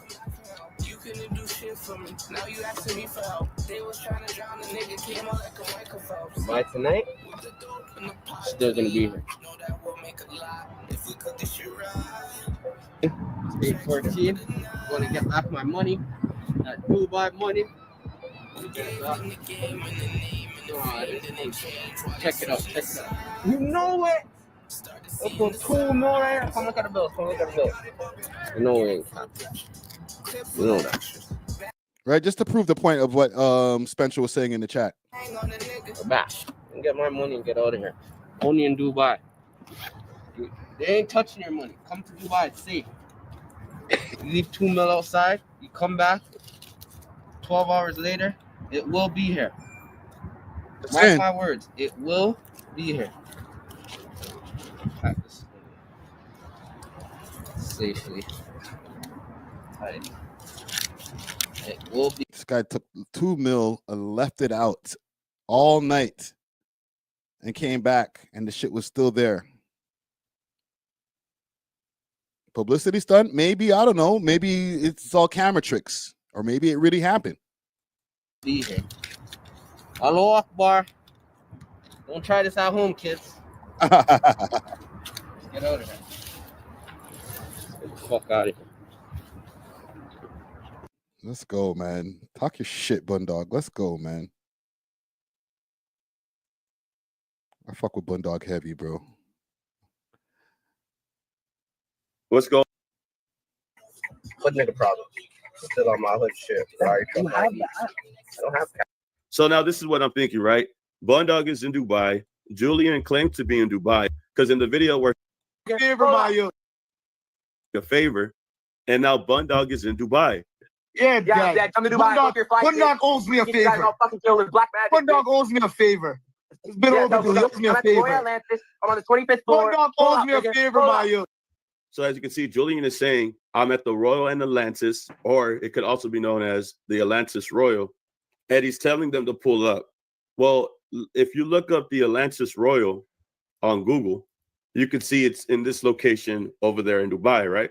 This is the Atlantis Royal that Julian is telling him to pull up at. This is where he drops his location when he's talking to Top 5, where Top 5 is saying that Bundog owes him a favor. If we go to the Instagram video, he shows his GPS location, and it says E44 Al-Kail Road. So I looked up that address. This is the Atlantis Royal where Julian is supposed to stay at, and this is E44 on the map. And as you can see here, it says E44 Al-Kail Road, the same road that Bundog is on currently while he's in Dubai. And it just so happens that this road is not that far from the Atlantis Royal. It's right there, and it's all the way over here. About a 15-minute drive to get to the Atlantis Royal. So flag on the play. I gotta call a flag on the play. I'm gonna have to play BFR lawyer for a second here, man. Listen, man. I feel like all the people who have money, which is, I guess, everybody who goes to Dubai, but the people who really have money, I think they all stay around the same locations. They stay in the same hotels. They stay in places that are for the upper class, or the people who can afford shit, basically. So that I'm going to call a coincidence on. And two, he might be same way going to the same hotel because the nigga introduced him to the hotel, or he could have introduced Julian to that hotel. Who knows? But to be like, yo, this guy, he might be dead, and it might be Bundog. Y'all gotta cut it out, man. Cut it out, man. Jesus Christ. So now it's starting to make sense. Now nobody can find Julian. Julian hasn't posted in a really long time. Top 5 is saying that Bundog owes him a favor. Bundog goes to Dubai. Now all of a sudden we don't hear from Julian, and Bundog so happens to be in the area at the hotel where Julian had stayed at. Ooh. But where's Julian? I'm not going to sit here and say if Julian is here with us or not. If I don't know where he is, it hasn't been confirmed. But where is he? Because this is starting to look strange. Low-key, nobody cares where he is, really. But just because he's connected to a Drake and Top 5 and Bundog and, you know, who else did I just mention? G Herbo and all these different people.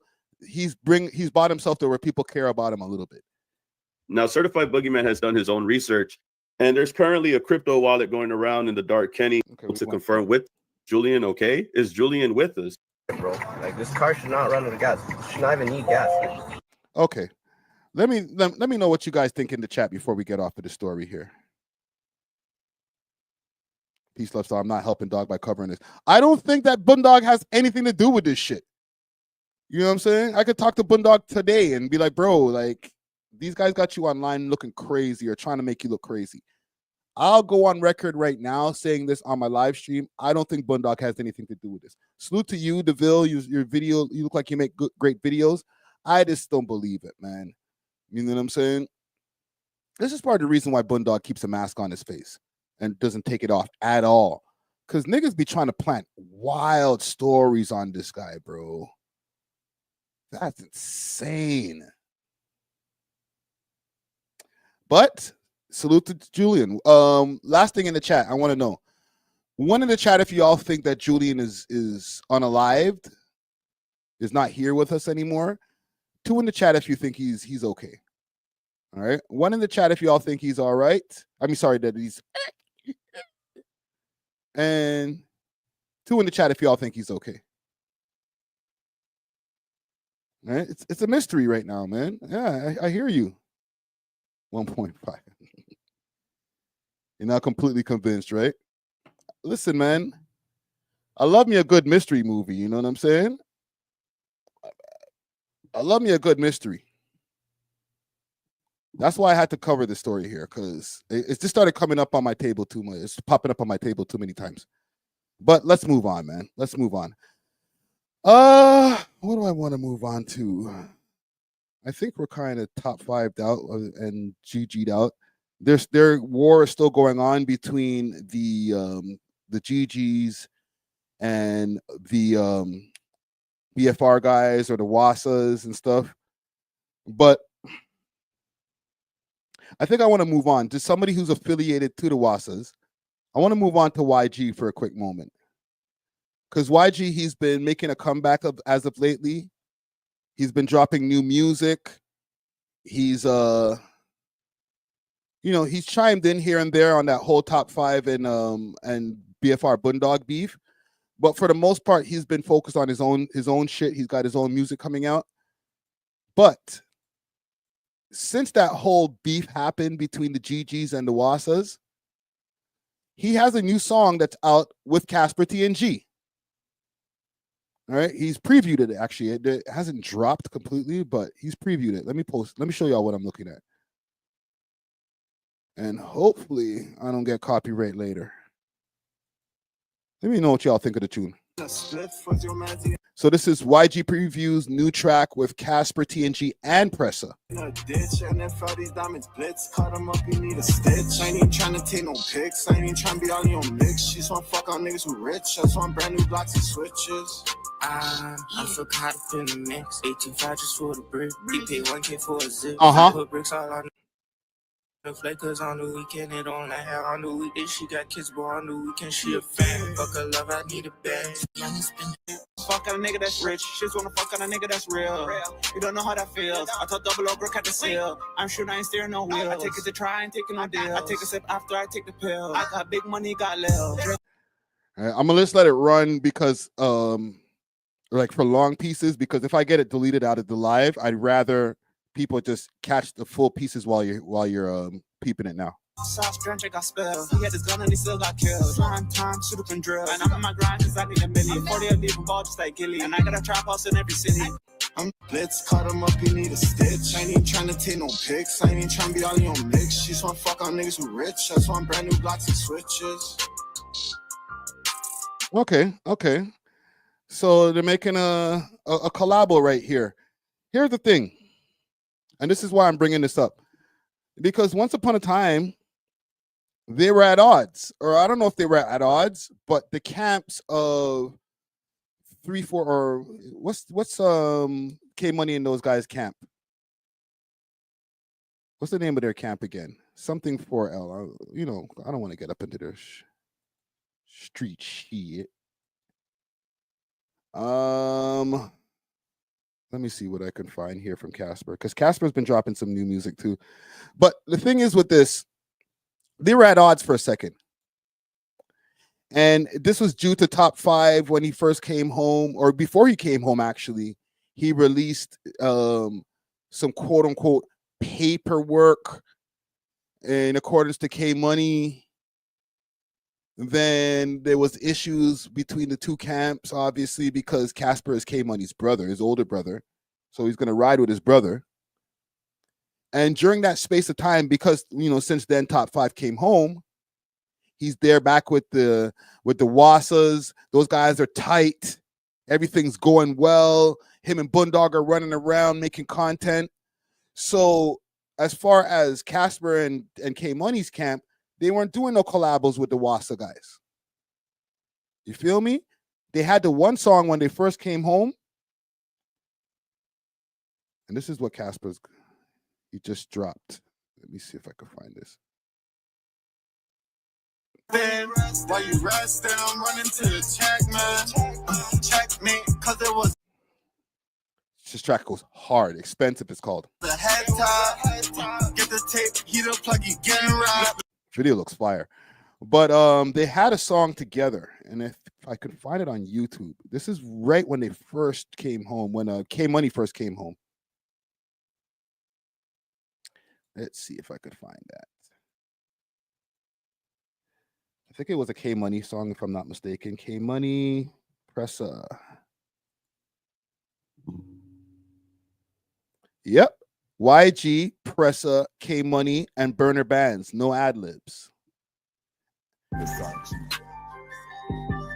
Oh, and I remember when this first dropped, it was like we were mad because the music video, the audio is only on one side. So just when you hear it, the audio is going to be only on one side.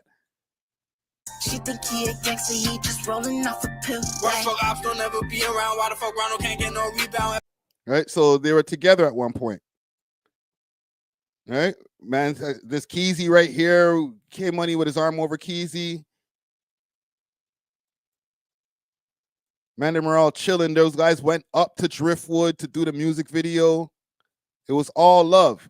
This is not even Casper. This is actually K Money's video. All right, just to bring to my point even more. Thank you, MG4L.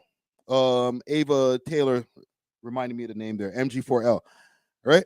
The man then went over down to the hood to go make this music video and go do the shit in Driftwood. So this is when it was like, yo, it's good. It's all love. But then this shit happened with K Money.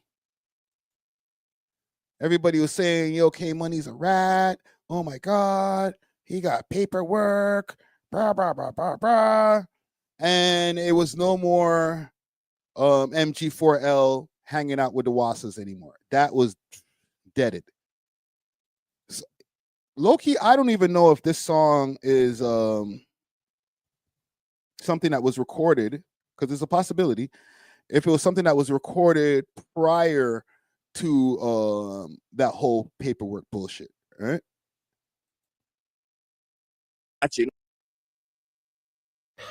see, when you're at the top, these niggas be hating. I see all you. What the hell just happened there? Let's see. Let me try to pull this up on my own interviews here. Okay, money on. Here we go. At one point, I thought, man, them were cool.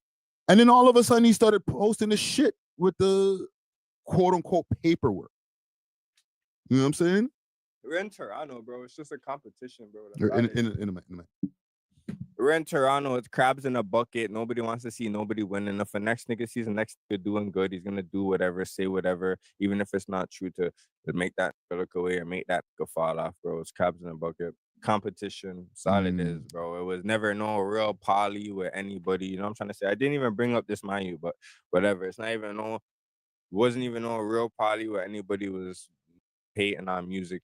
Just hating on clothes. Just wanted more clothes than the next girl. You know what I'm trying to say? Shit, straight whole shit.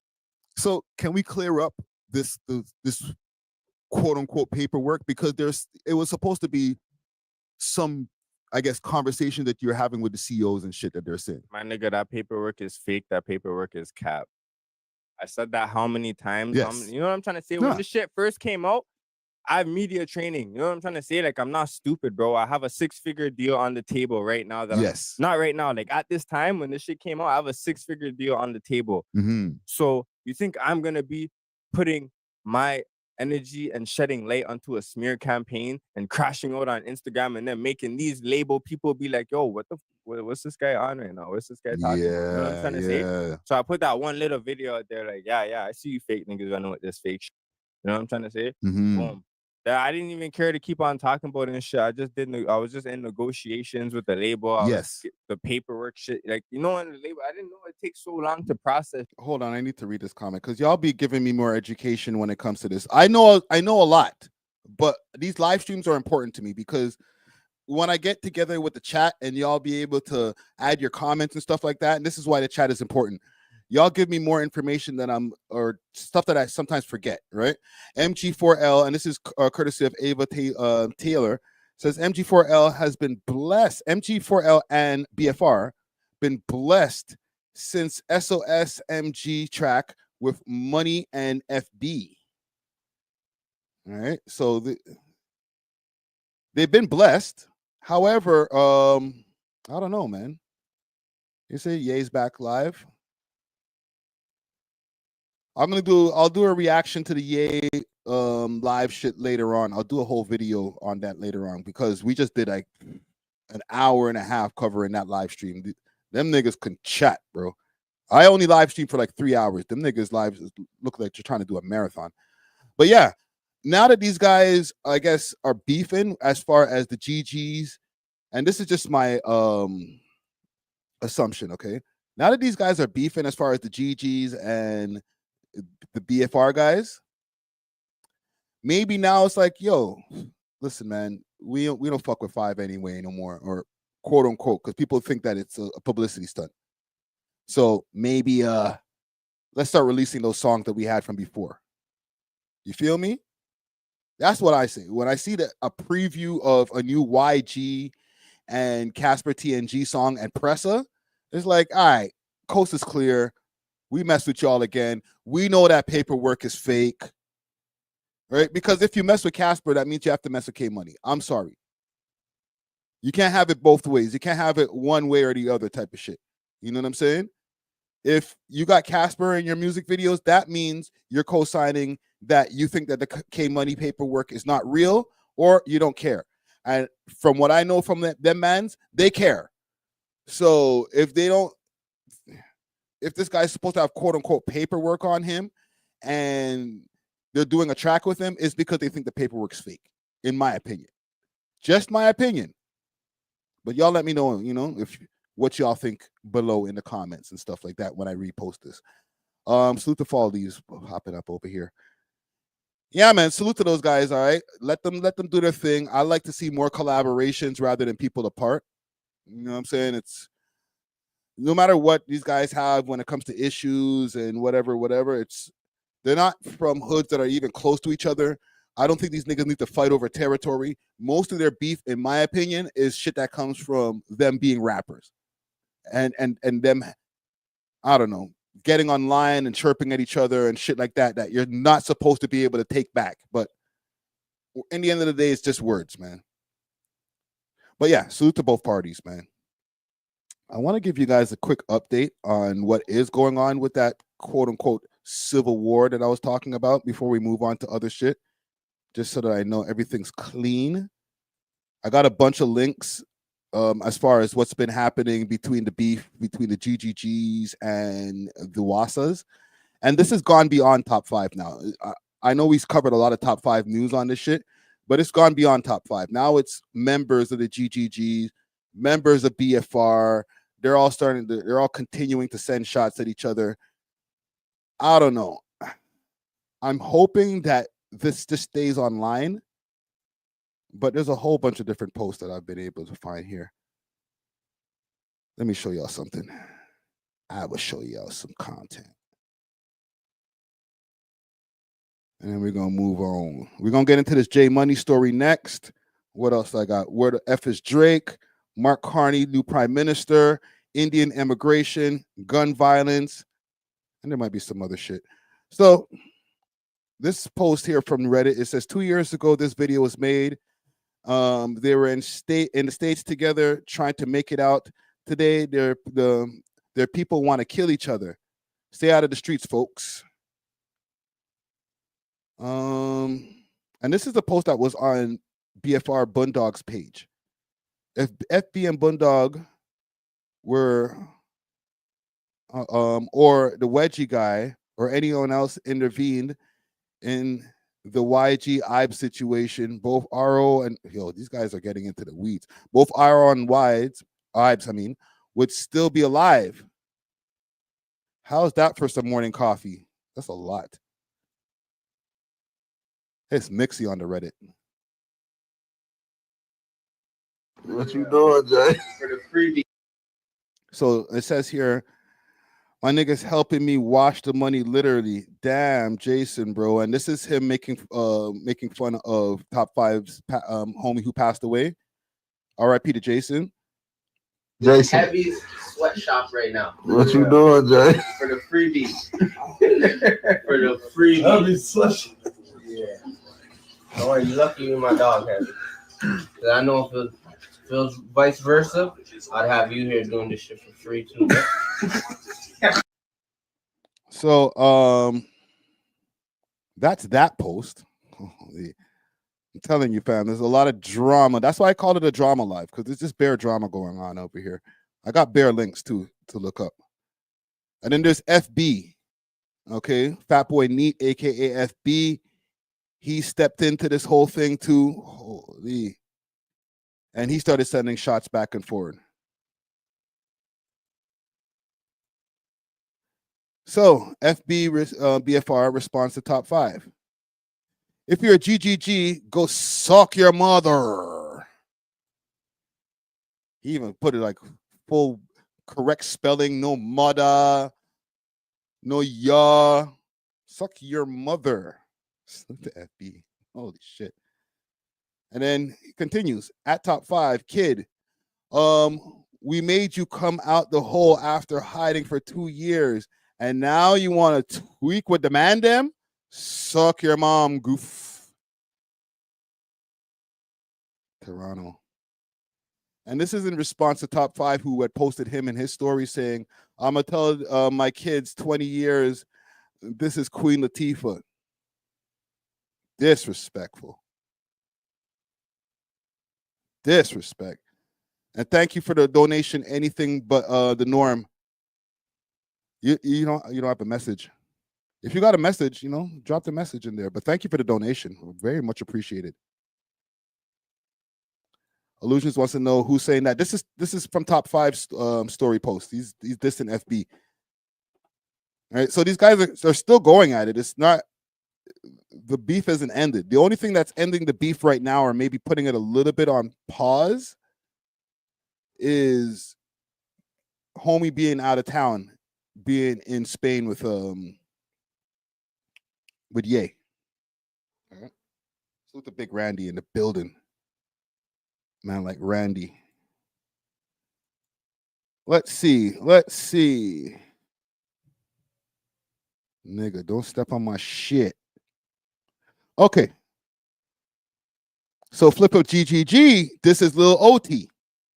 Now, for the people who remember Lil OT, he had jumped into the beef. He had posted, and I think the last slide on this is what he had posted.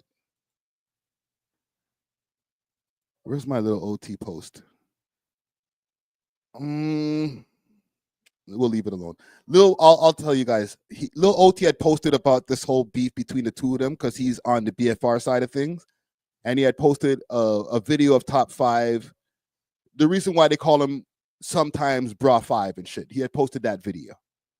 Okay, so he jumped into the middle of this whole drama, and Flipper GGG responded and says, "Lil OT, didn't you get extorted for 20K just to live with niggas on range in jail?"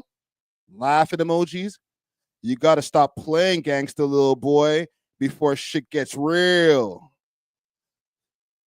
Mind you, with all due respect to Flipper GGG, the niggas in jail, so I know he can still get mans on road to go get active, but I don't know, bro. So that's all I got right now as far as an update. I think there's other shit. Gucci Go says, you don't think Lil OT has ties with BFR? Well, he's dissing Top 5 at the same time, or dissing the GGs. So, in my opinion, he's taking a side. Right? Even if he's not affiliated, he's taking a side. But yeah, just a quick update on what's going on with these guys as far as the beef. We'll get out of there, and we'll move on to other shit. Hopefully, these guys can find some kind of resolution. I want to move on to this kid, J Money, that I did a story on the other day. All right. He's affiliated with the MG4L guys, Casper TNG, K Money. They were showing love to him on their post when he got convicted. All right. He got convicted for life in prison for the unaliving of a gentleman named Thane Murray, a guy from Regent Park. He was a youth worker. Condolences to his family before I even get into these matters. All right, I did a news story on it a couple of days ago because he got convicted, and moving forward, they're going to be doing the sentencing for his conviction in June. Now, the thing is with that whole story, there was some intricacies that were going on in the story as far as what they used in court to come to the conclusion or come to their conviction. And I'll show you all a post here. This is courtesy of K Money. K Money showing love. You coming home, kid. Just know that. And he put free my boy over here. Very optimistic post, to be honest. Very optimistic. Maybe I'll thank you. Maybe I'll play some of it, the news story that I made for it originally, because that will keep us up to date on what's going on. But one of the things I want to address when we go through this is the fact that they use stuff from their phone in court. All right, let me repeat. They used videos or used songs that they had pre-recorded. They never released the songs, but they had songs on their phone. One song called Peppered, if I'm not mistaken, that they feel that were implicating themselves in the crime, were self-snitching in these songs about the crime that just happened, and they used those song lyrics against them in court. Okay, I'll play the news story quick fast just to get us up to date, and then we're gonna dive a little bit deeper into this story. Where do I find this? I just posted it, so shouldn't be too far. J Money, right here.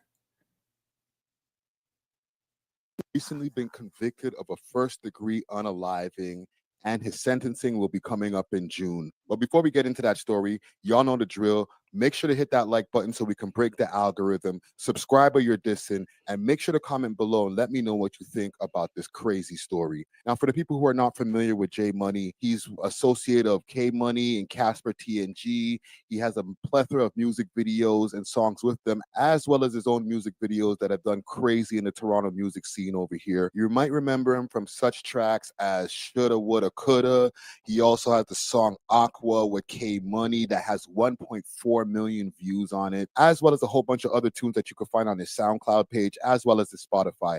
However, this turn of events has just happened a couple of days ago, and there's a news article that covers the whole thing as far as the unaliving of a Regent Park gentleman, a youth worker actually, whose life was taken. Now, before we get into this, I want to give an RIP to Thane Murray, the gentleman who passed away in this incident, and I want to give a condolences to his family. But let's get into the article that we have here. So I found an article via cbc.ca that just popped up about a couple of days ago where they detail the conviction that just happened. And it says 2 gunmen guilty in murder of Toronto youth worker Thane Murray. And this is the gentleman right here who passed away, RIP once again. And the article goes, 2 men have been found guilty of murdering Regent Park youth worker and attempting to murder 2 of his friends in a 2021 shooting following a decision in a Toronto court Saturday night. And just to stop the article right there, it's crazy that they even had the trial hearing on a Saturday night. So that means they really, really wanted to get this case over with. So the article continues, Noah Anderson, 23, and Junior Jamal Harvey, 23, who were amongst 4 masked men who opened. So let's go to 4. Both survived the shooting, but one was in a coma for weeks. The Crown has built a circumstantial case based on the surveillance video tracking Anderson, Harvey, and 2 other shooters driving to and from Regent Park in a Nissan Altima rented under Anderson's name. Damn, they went and did a drill in a... Okay, so my bad. I have to go use the washroom here quick fast. Let's see here. Thane Murray.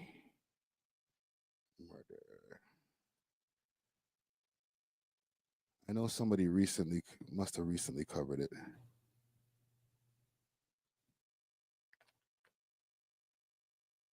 Because the fact that they used lyrics in the court for this shit, man, is crazy. Let's see if we can find something. We'll find something. Thane Murray. Murder conviction. Let's do that.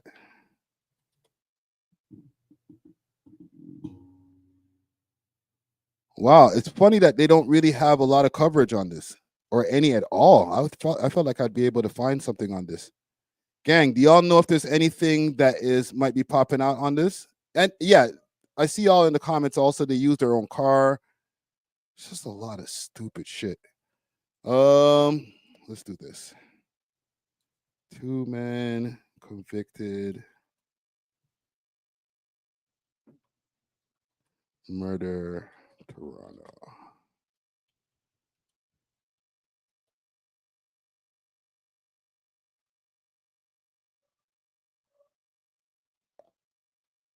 There'll be something from recently.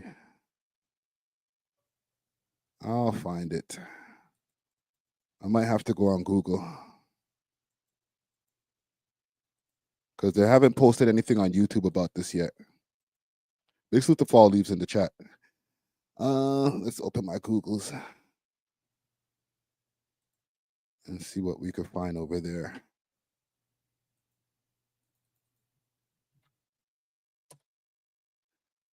See, from 3 days ago. 2 men found guilty.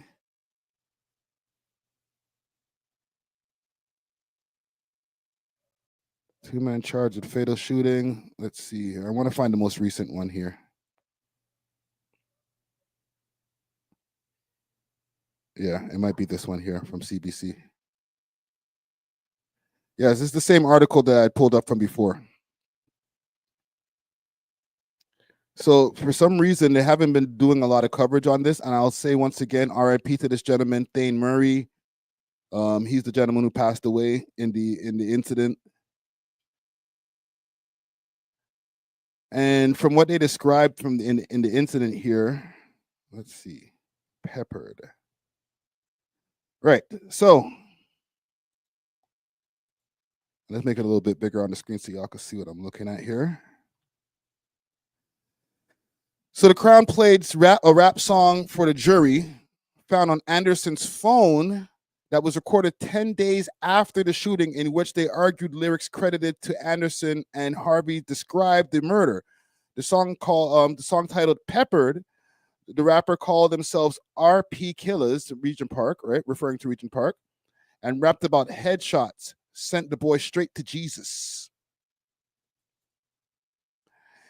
Gang, I know this is a heinous crime in the end of the day, and we're not going to try to excuse anybody for unaliving anybody, okay? And I'll say RIP once again to that young man. But do y'all think that the lyrics are something that could have been used against him in this case?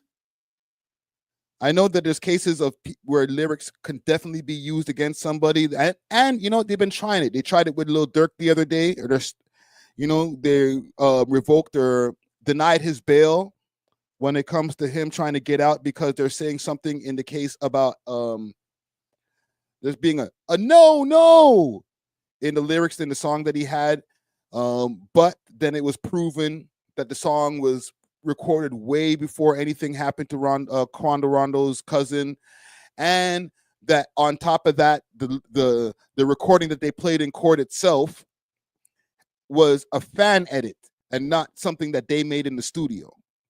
So right there, they had to throw the lyrics out. When it came to Top 5, the only reason his case got stayed is because they weren't able to use social media and lyrics and all that in court. But with these gentlemen right here, and I know there was other substantiating evidence that put these guys there at the scene of the crime. Obviously, they mentioned the rental cars. They mentioned the hotel surveillance of them staying at the Chelsea Hotel. There was a lot of things that helped to get these guys convicted. But for them to also add the lyrics from a song that was in the phone, do you think that's something that should have been able to been used in court? One in the chat if that was submissible as evidence in court. Two in the chat if they're like, nah, bro. Who knows what these guys could have been rapping about? You know what I'm saying? Like, that is not, you know, we can't be using lyrics in court when it comes to that. Like, the man them talk about killing people all the time. All right. I just felt that was something that really stood out, because when it comes to rappers, it's like, all right, well, you got songs that are in your phone. J Money doesn't have a bunch of songs that are out there online. When I did this news story, even if it did well as far as news stories, it didn't do crazy. It's not like we're talking about K Money. We're talking about J Money. All right. If I go look him up right now, I probably have to put K Money in there with it. So he had the song Shoulda, Coulda, Woulda, 1.3 million views on it for a solo song. That's pretty fucking good. I ain't gonna lie. All right. But as far as that's his only solo song that's on music videos that I can find. Anything else? This is not the same J Money. This one from 3 months ago. This is a different J Money. And this K Money and J Money. So it's not like he has a bunch of music videos out there. So the only lyrics that they can use against them are lyrics that are in his phone. You know, with all due respect to the family of the person that passed away, and I'll say again, I know that there's other evidence that they could have used to be able to make this conviction here. But I also don't think that the phone, the lyrics of the song that was in his phone was a good look. I think that the court could have thrown that part out. Me personally, in my opinion. All right. But salute to Thane Murray's family. R.I.P. to Thane Murray. Okay. I just wanted to re-examine this case here because I felt like when I was doing the news story, I wasn't trying to like stop and pay attention to certain things. It wasn't a reaction video. You know what I'm saying? But yeah, it's just a really tragic incident. And I just found it interesting that lyrics were being used in court for something that hasn't even been released yet. All right, just me. But yeah, let's move on. Question. Let me see what y'all saying in the comments before I move on here. Thought Broker says, where did Kanye and 5 do stream? Was it taken down? Nah, it's on Party. It's on some platform called Party. Apparently they're streaming again. I don't really want to go and check on that again, but it's on a streaming platform called Party. One thing I want to ask you guys is, where's Drake? Where the fuck is Drake? He's been silent. That break that everybody was talking about, like, yo, Drake, you need to chill, man. Take a vacation. And he was never listening the whole time when the battle happened between him and Kendrick Lamar. People, and after the battle, not even when the battle was happening, because we needed them to show up. But after the battle was over and he was dropping songs, Wagwan Delilah, songs with Camila Cabello, all types of shit. Niggas was like, yo, Drake, fall back, bro. Fall back.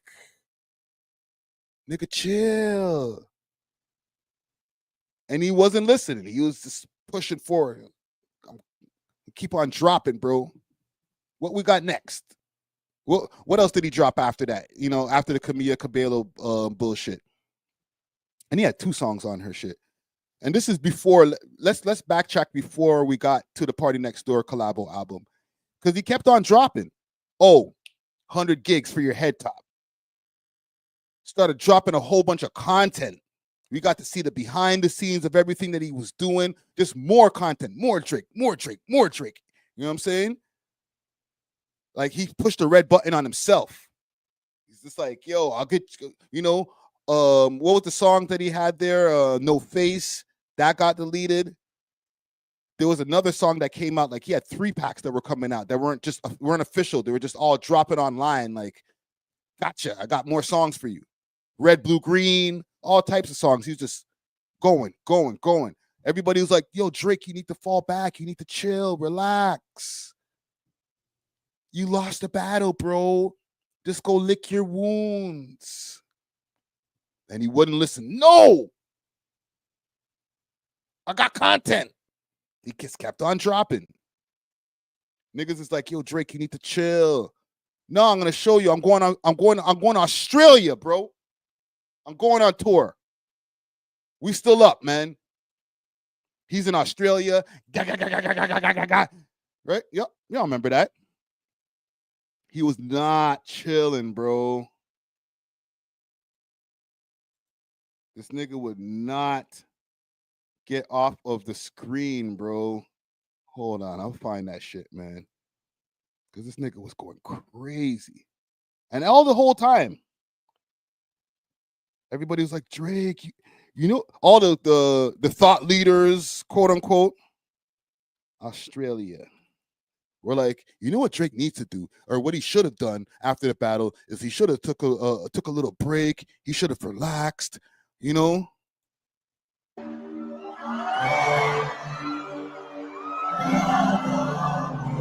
Furry boots out. Where's the piece of content that I was looking for?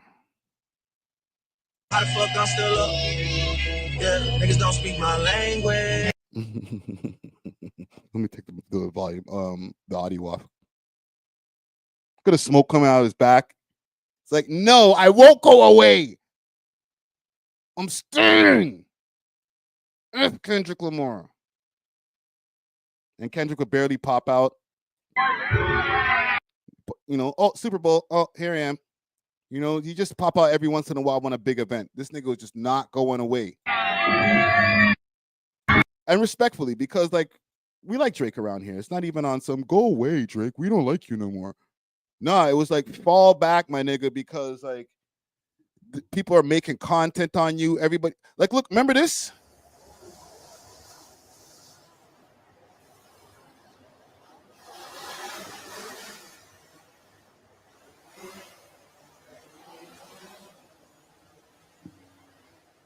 It was just like Instagram, Twitch, What else platforms was this nigga trying to take over? He was just like not chilling. Like there's no chill gang. And all of a sudden, poof, he's gone. I don't see this nigga, bro. He's posting. I don't even see the plot twist page, that post. But for the last, let's say, 8 days, Drake's been kind of low. Y'all, am I the only one to notice this shit?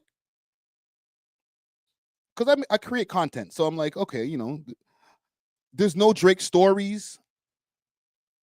There's obviously been updates on the lawsuit and stuff like that. But as far as Drake posting, doing any subs, still promoting the album even. Like, Nokia's doing this thing. A mission accomplished. They got the song in the top 40, in the top 10. All right. I can fall back. Niggas don't gotta see me every day no more. This is just my thought process right now when it comes to I won't say the disappearance of Drake, but the taking the foot off the gas a little bit. Okay, he said that comment is crazy. You know, he got an album coming out sooner. He's working on his album. That was the last thing he said when he did the second live stream that he did with Aiden Ross. But I feel sometime after that live stream, he kind of went ghost. Gucci Ghost said, this is what I was chuckling at earlier. Gucci Ghost said, yeah, 8 days is a regular bender for me. maybe he's on a bender. No. He's chilling. I'm sure Drake's not somewhere in vacation, someplace, just vomit all over his shirt. Fuck Kendrick. But he fell back. You know what I'm saying? Like, let me show y'all something. Because more times, like, this guy usually posts on the gram. He's usually in his stories. This is the most posting ass out of the quote unquote big three. He's a nigga who's the most active on the gram. So for this to be on some, you know what? Y'all got this, man. I'll go on vacation. 5 days ago.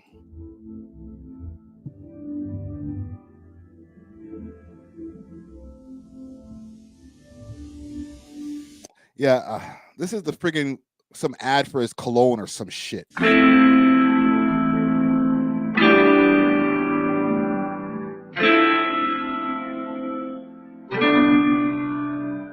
It's probably some copyrightable music too.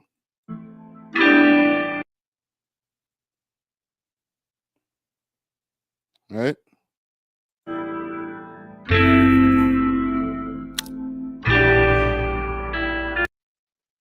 What the hell is going on here, bro?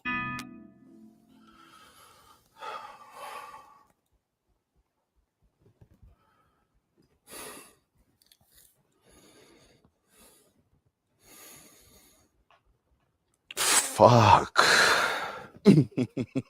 Fuck, that's good. That's it. That's it. That's it, man. 5 days ago, and this nigga just like, all right, I ain't got nothing else to do, man. Like, low-key, this guy is just gorilla stomping over the whole world. What did Nori say? Monkey footing around the planet. This, y'all got this, man. I ain't got nothing to post. Fall back. Hold on, let me see if I can find some shit live.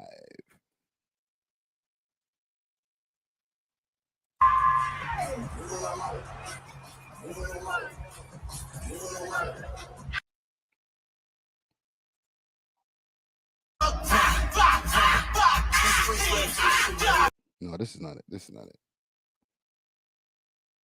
It's that great poop on that AV on that damn talk. Watch my toes beat. Let the bass talk. If I kill your arm, you won't be the alcohol. I'm the realest nigga at the all. Bitch, be humble.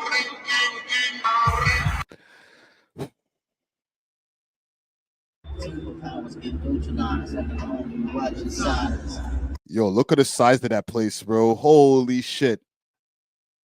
Respectfully. And listen, I fuck with Drake. It's not even on some, haha, look at that. Yeah, go away, nigga. I'm on team nobody. Right? But I'm over here in Toronto, and I've spoken to Drake multiple times. I can't say I speak to Drake, but sometimes I do. So I'm not even trying to be a hater, but I kind of fall back to right now, bro.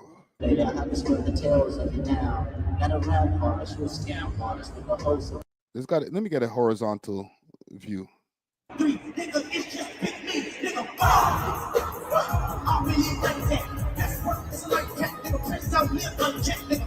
Ooh, holy shit.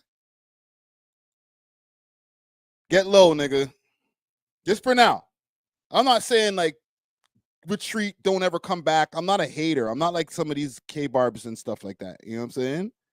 But like, let this nigga cook. Let him do his thing. Let him go around, get all his the tour tickets. He gonna be in Toronto just now. If Drake, if he wants a moment right now, where are we in? We're about to go into May. May 1st is going to be when people start seeing the replay to this. If you really want to make a moment, my nigga, some advice from your boy Friday right here. Keep it low. Stay low. Completely low. All through the month of May. Really make niggas wonder. Make them wonder on some Julian shit. Like, where's Drake? Where's Waldo shit? And then on June 11th or whenever the show is, boom, that's when you pop back up, my nigga. You're at the show. You, Chubbs, Baca, TV Gucci, all of the man them at the Kendrick show, box seats, looking down. Yo, see the youth right there? You know, just give us some visuals of you pointing from the box seats like, yo, there he is right there. Maybe top 5 in the box seat with you. Oh, you're right there, right there. That's it right there. And let us repost that. You know what I'm saying? Yo, we can't, you know, if we can read the lips, yo, we catch him backstage. Yo, we get that nigga backstage. Yo, he ain't getting out of Toronto. Oh, yeah. Oh, yeah. A minor, eh? Oh, yeah. When I see that nigga backstage, oh, yes, on. All right? That's when you pop back out. Just you and the man them. Yeah, yo. You know, bumping each other. You know how niggas do when they're like, yo, we're gonna get this nigga, yo. Yeah, yo. Take his chain, nigga. We're gonna get his chain. I'm playing. I'm not playing, but I'm playing. But that's content right there. That's the content we need. Listen, holler at me. I'll help you with the social media, bro. All right. Just to reiterate, quick, fast. Fall back. No content all the whole of May. The only thing you post, I know nigga has his obligation, so he has to post the shit for stakes and stuff. So post your stake scores, whatever you need to post for your obligations. All right. But don't post nothing else. Keep it low, super low. Don't say shit. No story post, nothing. And then the next time we see the nigga, just post on the plot twist page. Just a picture of you, Gucci, Chubbs, all the man them just pointing. And then let the niggas go find that online, the video of these guys online. Just, yo, this pussy, this chain, yo. We got this nigga, yo. You know what I'm saying? June 11th. That's the content. You feel me? Just a thought experiment. All right, but yeah. Just to let you all know, Drake's kind of falling back for now. Okay.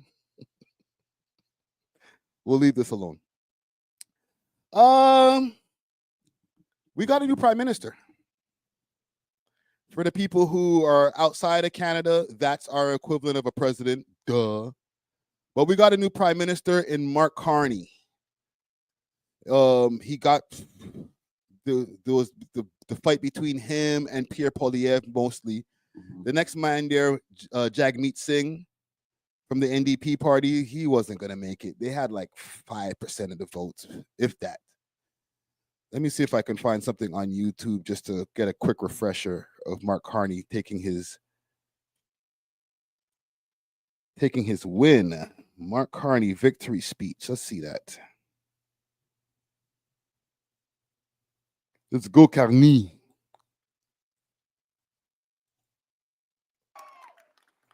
And let me know if in the chat, I'll put up a poll. You know, I know this is election shit, but I will put up a poll. Let me know if this was the right choice. Bonsoir tout le monde. Bonsoir. Oh, quel bonsoir. C'est une bonne bonsoir. I have a question. Who's ready? Who's ready? Who's ready to stand up for Canada with me?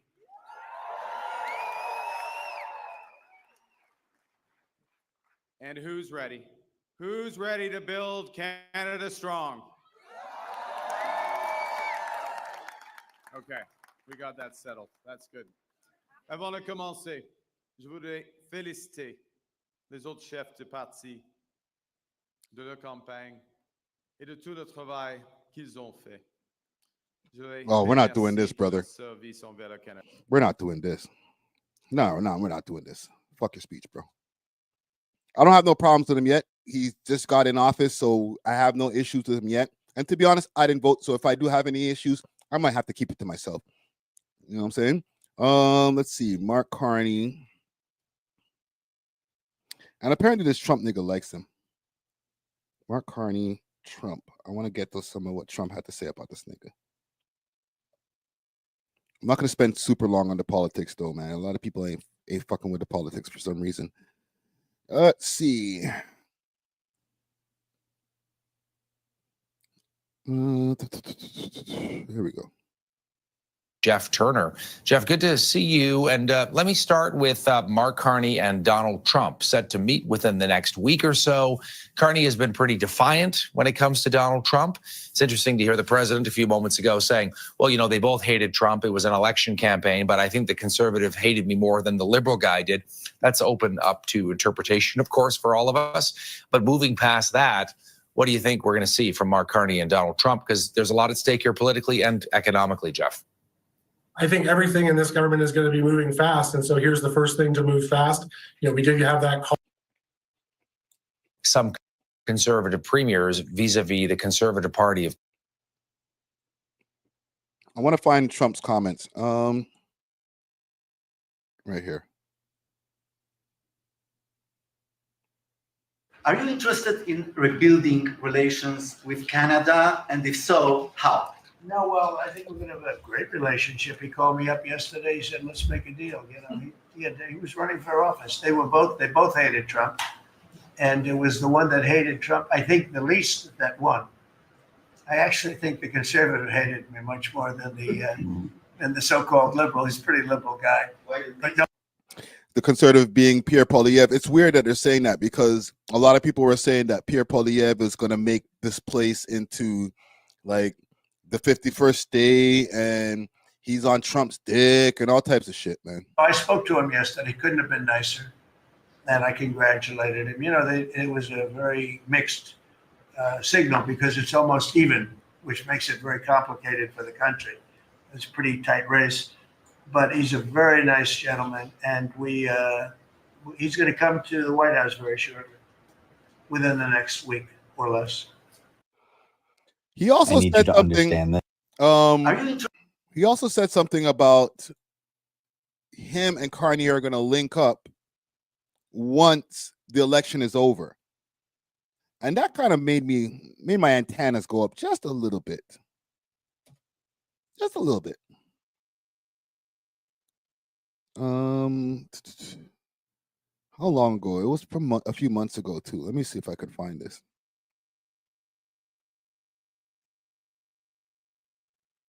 I'll find it. Mark Carney, Trump comment. Because they got a bunch of new ones, but there was some comments that he made about this guy like a month ago. I'll find it. It was around the time when they had met up.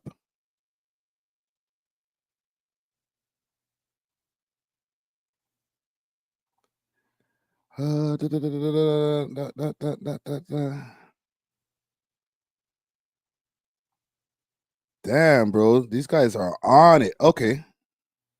Canada says Mark Carney Trump must stop. It's right here. Should be in here. I think I would take seriously what the Prime Minister of the United Kingdom said today. I don't. No, that's not it. I ain't gonna find it, but there was comments that Trump was making about a month ago where he was like, "Yo, I like this guy. When he comes back in a month, we'll have a conversation." You know what I'm saying? And I was like thinking to myself, well, how do you know that this nigga's gonna be back in a month? Aren't they having an election? Don't we have to figure out who's going to win the election? It's this right here. Trump is attending the swearing-in ceremony for the U.S. Attorney General for New Jersey now, and we'll see what happens. But we are right here, and we had a very, very good talk. He's going through an election now, and we'll see what happens. But we have Liberation Day, as you know, on April 2nd, and I'm not referring to Canada, but many countries have taken advantage of us, the likes of which nobody even thought was possible for many, many decades, No, I skipped it. He says it right here. It's like he predicted the future. Told me today at 10 o'clock. We put out a statement. We had a very, very good talk. He's going through an election now, and we'll see what happens. But we have tariffs. You said if that were to have tariffs, will you be following through with that? Probably won't. It won't be so pleasant, but I think most countries are agreeing with me. They actually, many of them have actually apologized. They said, "Look, we have taken advantage." And anyhow, but yeah, like I said, it was in there somewhere in the beginning where he said, "Yeah, we'll meet up in a month. We'll get shit popping." Hey, Trump predicted the future. I really don't think it was really that hard to figure out. Especially, everybody was kind of getting tired of Trudeau. And then all of a sudden he resigned. So I think they kind of positioned all of their pieces in the right places by getting out of the way, putting this guy in place. We're right in the middle of a quote unquote trade war with the United States. There's somebody that Trump likes. If we weren't in a trade war with the United States, to be honest, I don't know if this guy would have won, because for a long space of time, I really thought everybody was on some Poilievre shit. A lot of people in my comments, whether it's on Instagram and other platforms, were like, "Yo, Poilievre is the guy." Even though for a lot of the mandem, like, if Poilievre got in charge, if he became the prime minister, a lot of y'all niggas wouldn't be able to see the light of day for all of the crime that you do. Low key. So I don't know. I don't know why everybody was so quick to say Poilievre, but I do understand the other side of things. People were getting tired of the blue hair philosophies and letting your kids go to school and get taught by, right? It was getting a little bit out of control as far as the left side of things, right? The liberal side of things. But when I posted Mark Carney wins, a lot of people in the comments were not happy about this shit. Canada's being run by a Carney. I voted conservative. This shit's got to be rigged. How does 76% of your followers say no, and then they have 175 seats, and conservative have 148 seats counting? Kissing my teeth. Right? This is another example of the internet is not real life. How people feel on the internet and how people feel in real life is two different things. I thought the conservatives were really going to win based on the stuff I saw on the internet. But when I talk to people in real life and hear their reasons for whatever things you just understand that the internet is not real. And one person here, Carney, was the right choice. This right here, this comment, salute to Dumanche. Bullseye. W comment right there. Because if you leave it up to the internet, to the internet, you will think that everybody's tired of all of the super extra left shit. You know what I'm saying? Right? There was the blue-haired, or not even a blue-haired chick. It wasn't a chick. It was the dude that was there. She put the gazongas in school and was acting crazy. Remember that teacher? And people were like, chill.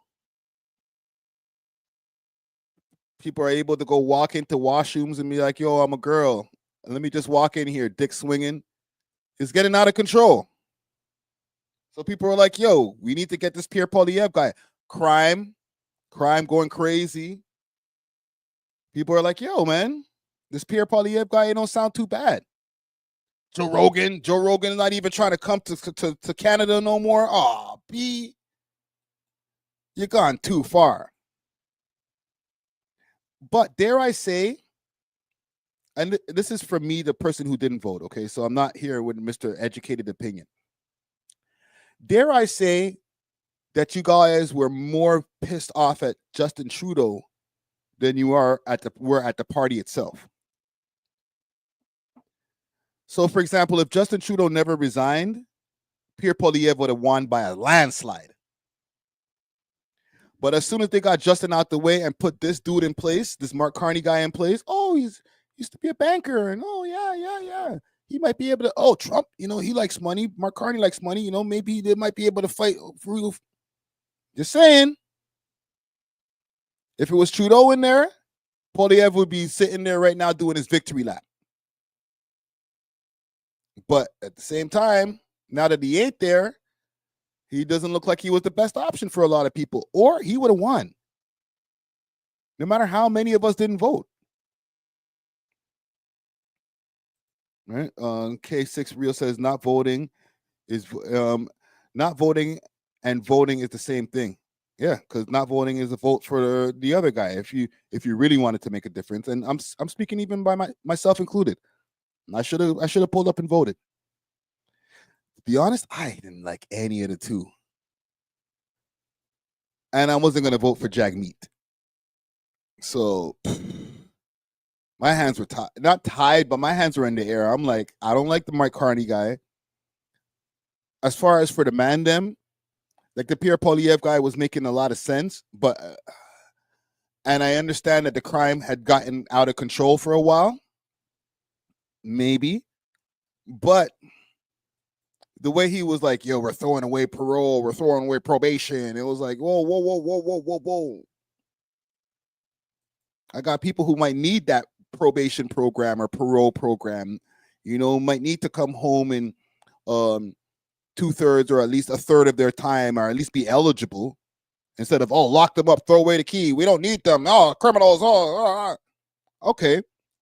Let's figure out who's who, because we don't want to lock up somebody who is actually innocent, but because you have your whole throw away the key program, you're like, who cares?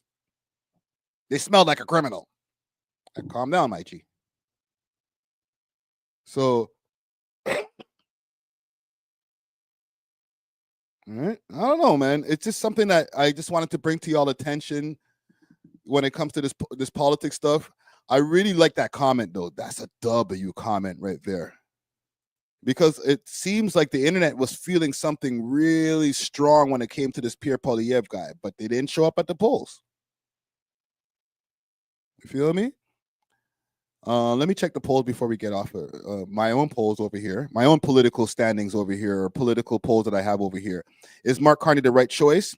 31% says yes, and 69% says no.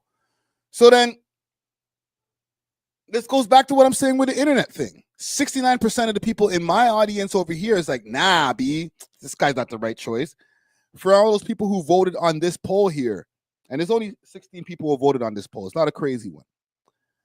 Out of those 16 people, did y'all also go out and vote as well? I'm not here to give my opinion on who I think is the best. I think they both suck. You know what I'm saying? We'll just see what happens. I'm just here to get my money. I'm not even thinking about who's in charge. You know what I'm saying? But from the 16 people who voted in the poll over here, did you go to the actual physical polls and go make that difference over there? You feel me? But yeah, congratulations, bro. You are now the new prime minister. Our problems is your problems, my G. Hopefully, it's in our best interest for him to do good.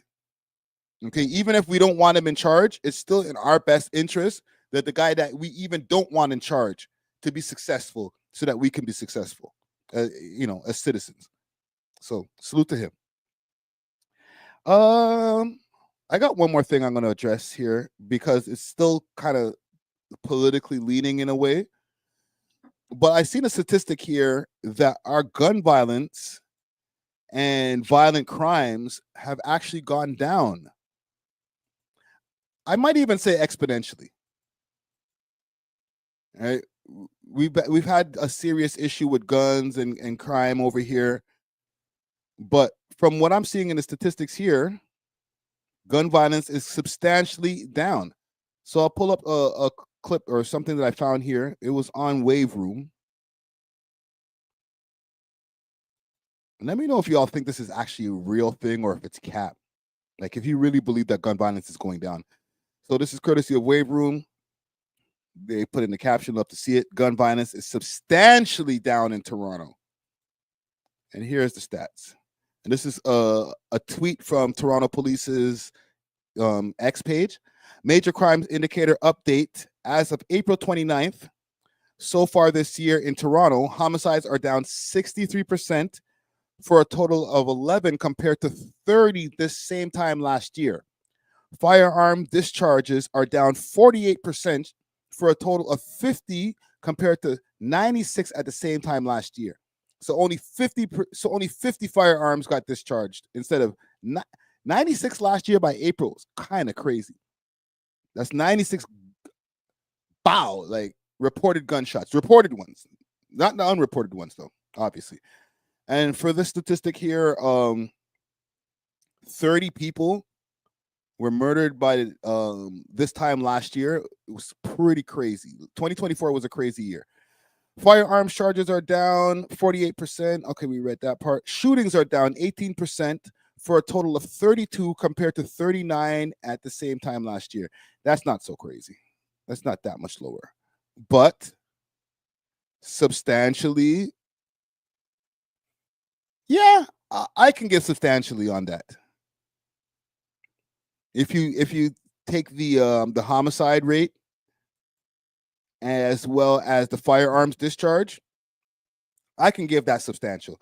The shootings being down, that's not that crazy. Like it's only 7 shootings down in comparison to last year. That's not something to stunt. That's nothing to write home about. But this right here, the 63%, 11 in comparison to 30, that's a good stat right there. That's 19 less murders that happened by this time last year. So what do y'all think in the comments right here? Like, is it? I've seen a couple of people saying, "Don't forget, summer's gonna be hot." They say that, but I don't know, man. Sometimes it don't be as hot as we thought it was gonna be. You feel me? Not to say that summers don't get worse, but if we're already leaning where, let's say, if it's on a graph, things are going down, we're obviously going to see a little bit of a spike in the summertime. But if we can keep this trend going, that spike is not going to be as high as the spike in previous years. So let's say if by July of 2024, they were at 36 murders, we could keep it to like 15. Or God bless, we can keep it to the 11 that it's at now. You feel me? Oh, this is what I was looking for. K6 Real says cameras everywhere. That's helping with things, right? I was mentioning on the podcast the other day, they added a whole bunch of speed monitors all over the city. And besides the speed monitors, I'm sure that they got way more and way better cameras, like catch you in 4K right on the corner of whatchamacallit and zoom in right there on your face to get the facial recognition and stuff. Okay. There was another statistic also that I think helps with this whole thing too. And I uncovered this statistic on the podcast the other day. I just haven't dropped the clip for it yet. Where is it? It's right here. Because this is a good look. Finally, like we're getting some progress. I've been doing this shit for like 8 years, and I've actually seen a downward progress as far as the murders. There's been less murders that have been happening over the years of me podcasting, and that's a good look. Right, but here's another thing that might also help with this, right?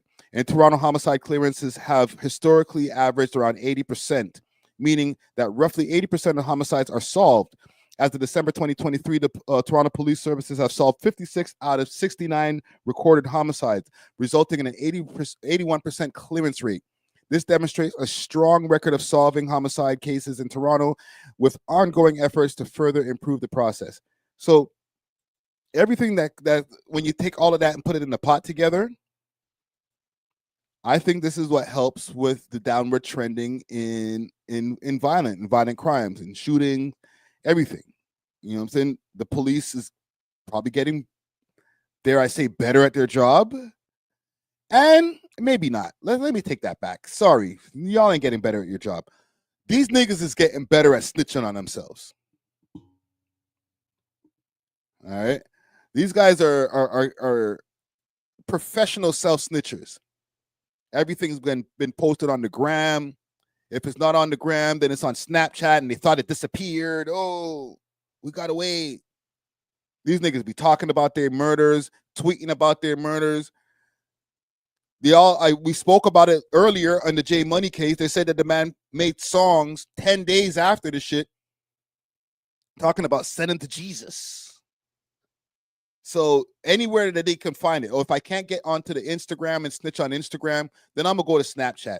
If I can't get my shit off on Snapchat, or maybe or I'll rap it on a song and snitch on myself on Snapchat. A twofer. So maybe the way that this downward trending in the shootings, the homicides, all that stuff, is because y'all got so good at self-snitching that now the cops don't even have to work hard. They're like, I'll just go on Instagram. We'll solve this in a jiffy. We'll go through the comment section. We'll figure this out. Right? Not to mention, like, there's bare content pieces like documentaries. Oh, interesting. We never put that together in our own investigation. The documentary just gave us that missing piece. Thanks, guys. Right? It's way too many odds against these guys to be able to get away with a crime these days.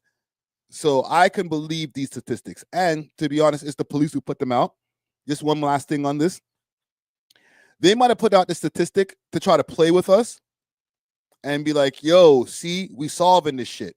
And it could be all cap too. Okay. I know it's coming directly from the horse's mouth as far as the police, but it could also be posturing. You feel me? Just to make it seem like they're doing better than they actually are in the end of the day. So who knows? Who knows? Okay, so let me just get through a couple of comments here, and then we'll wrap this up here. I got an interview that's dropping tomorrow with 2 Times. Big salute to 2 Times. He's representing Ottawa. He signed to Polo G. Dope artist, amazing music. His music goes crazy. But we got an interview that's dropping tomorrow. What are you saying over here, Angel Faith? Friday. Thought though random, my bad. This comment's moving. Been showing Drake and A.W.O.L in Toronto respect. Drake needs to pay his respects to you instead of the other random. Sorry, last time, gonna say it. I ain't gonna be one of those. He shows respect to me all the time. You're right. Show some more love publicly. I got a like here and there in the comments. That's great. I appreciate it. I appreciate even having the follows. But I'll still stand 10 toes down on we need those OVO interviews. Roy Woods, holla, Baca, check your DMs. Okay? Who else? I'll always give a salute to TV Gucci. TV Gucci, what up? That's my brother. 2 interviews in the vault. But the rest of the man, them, Party Next Door, pull up. Majid Jordan, pull up. Division, pull up. Let's go, man. Support the home team.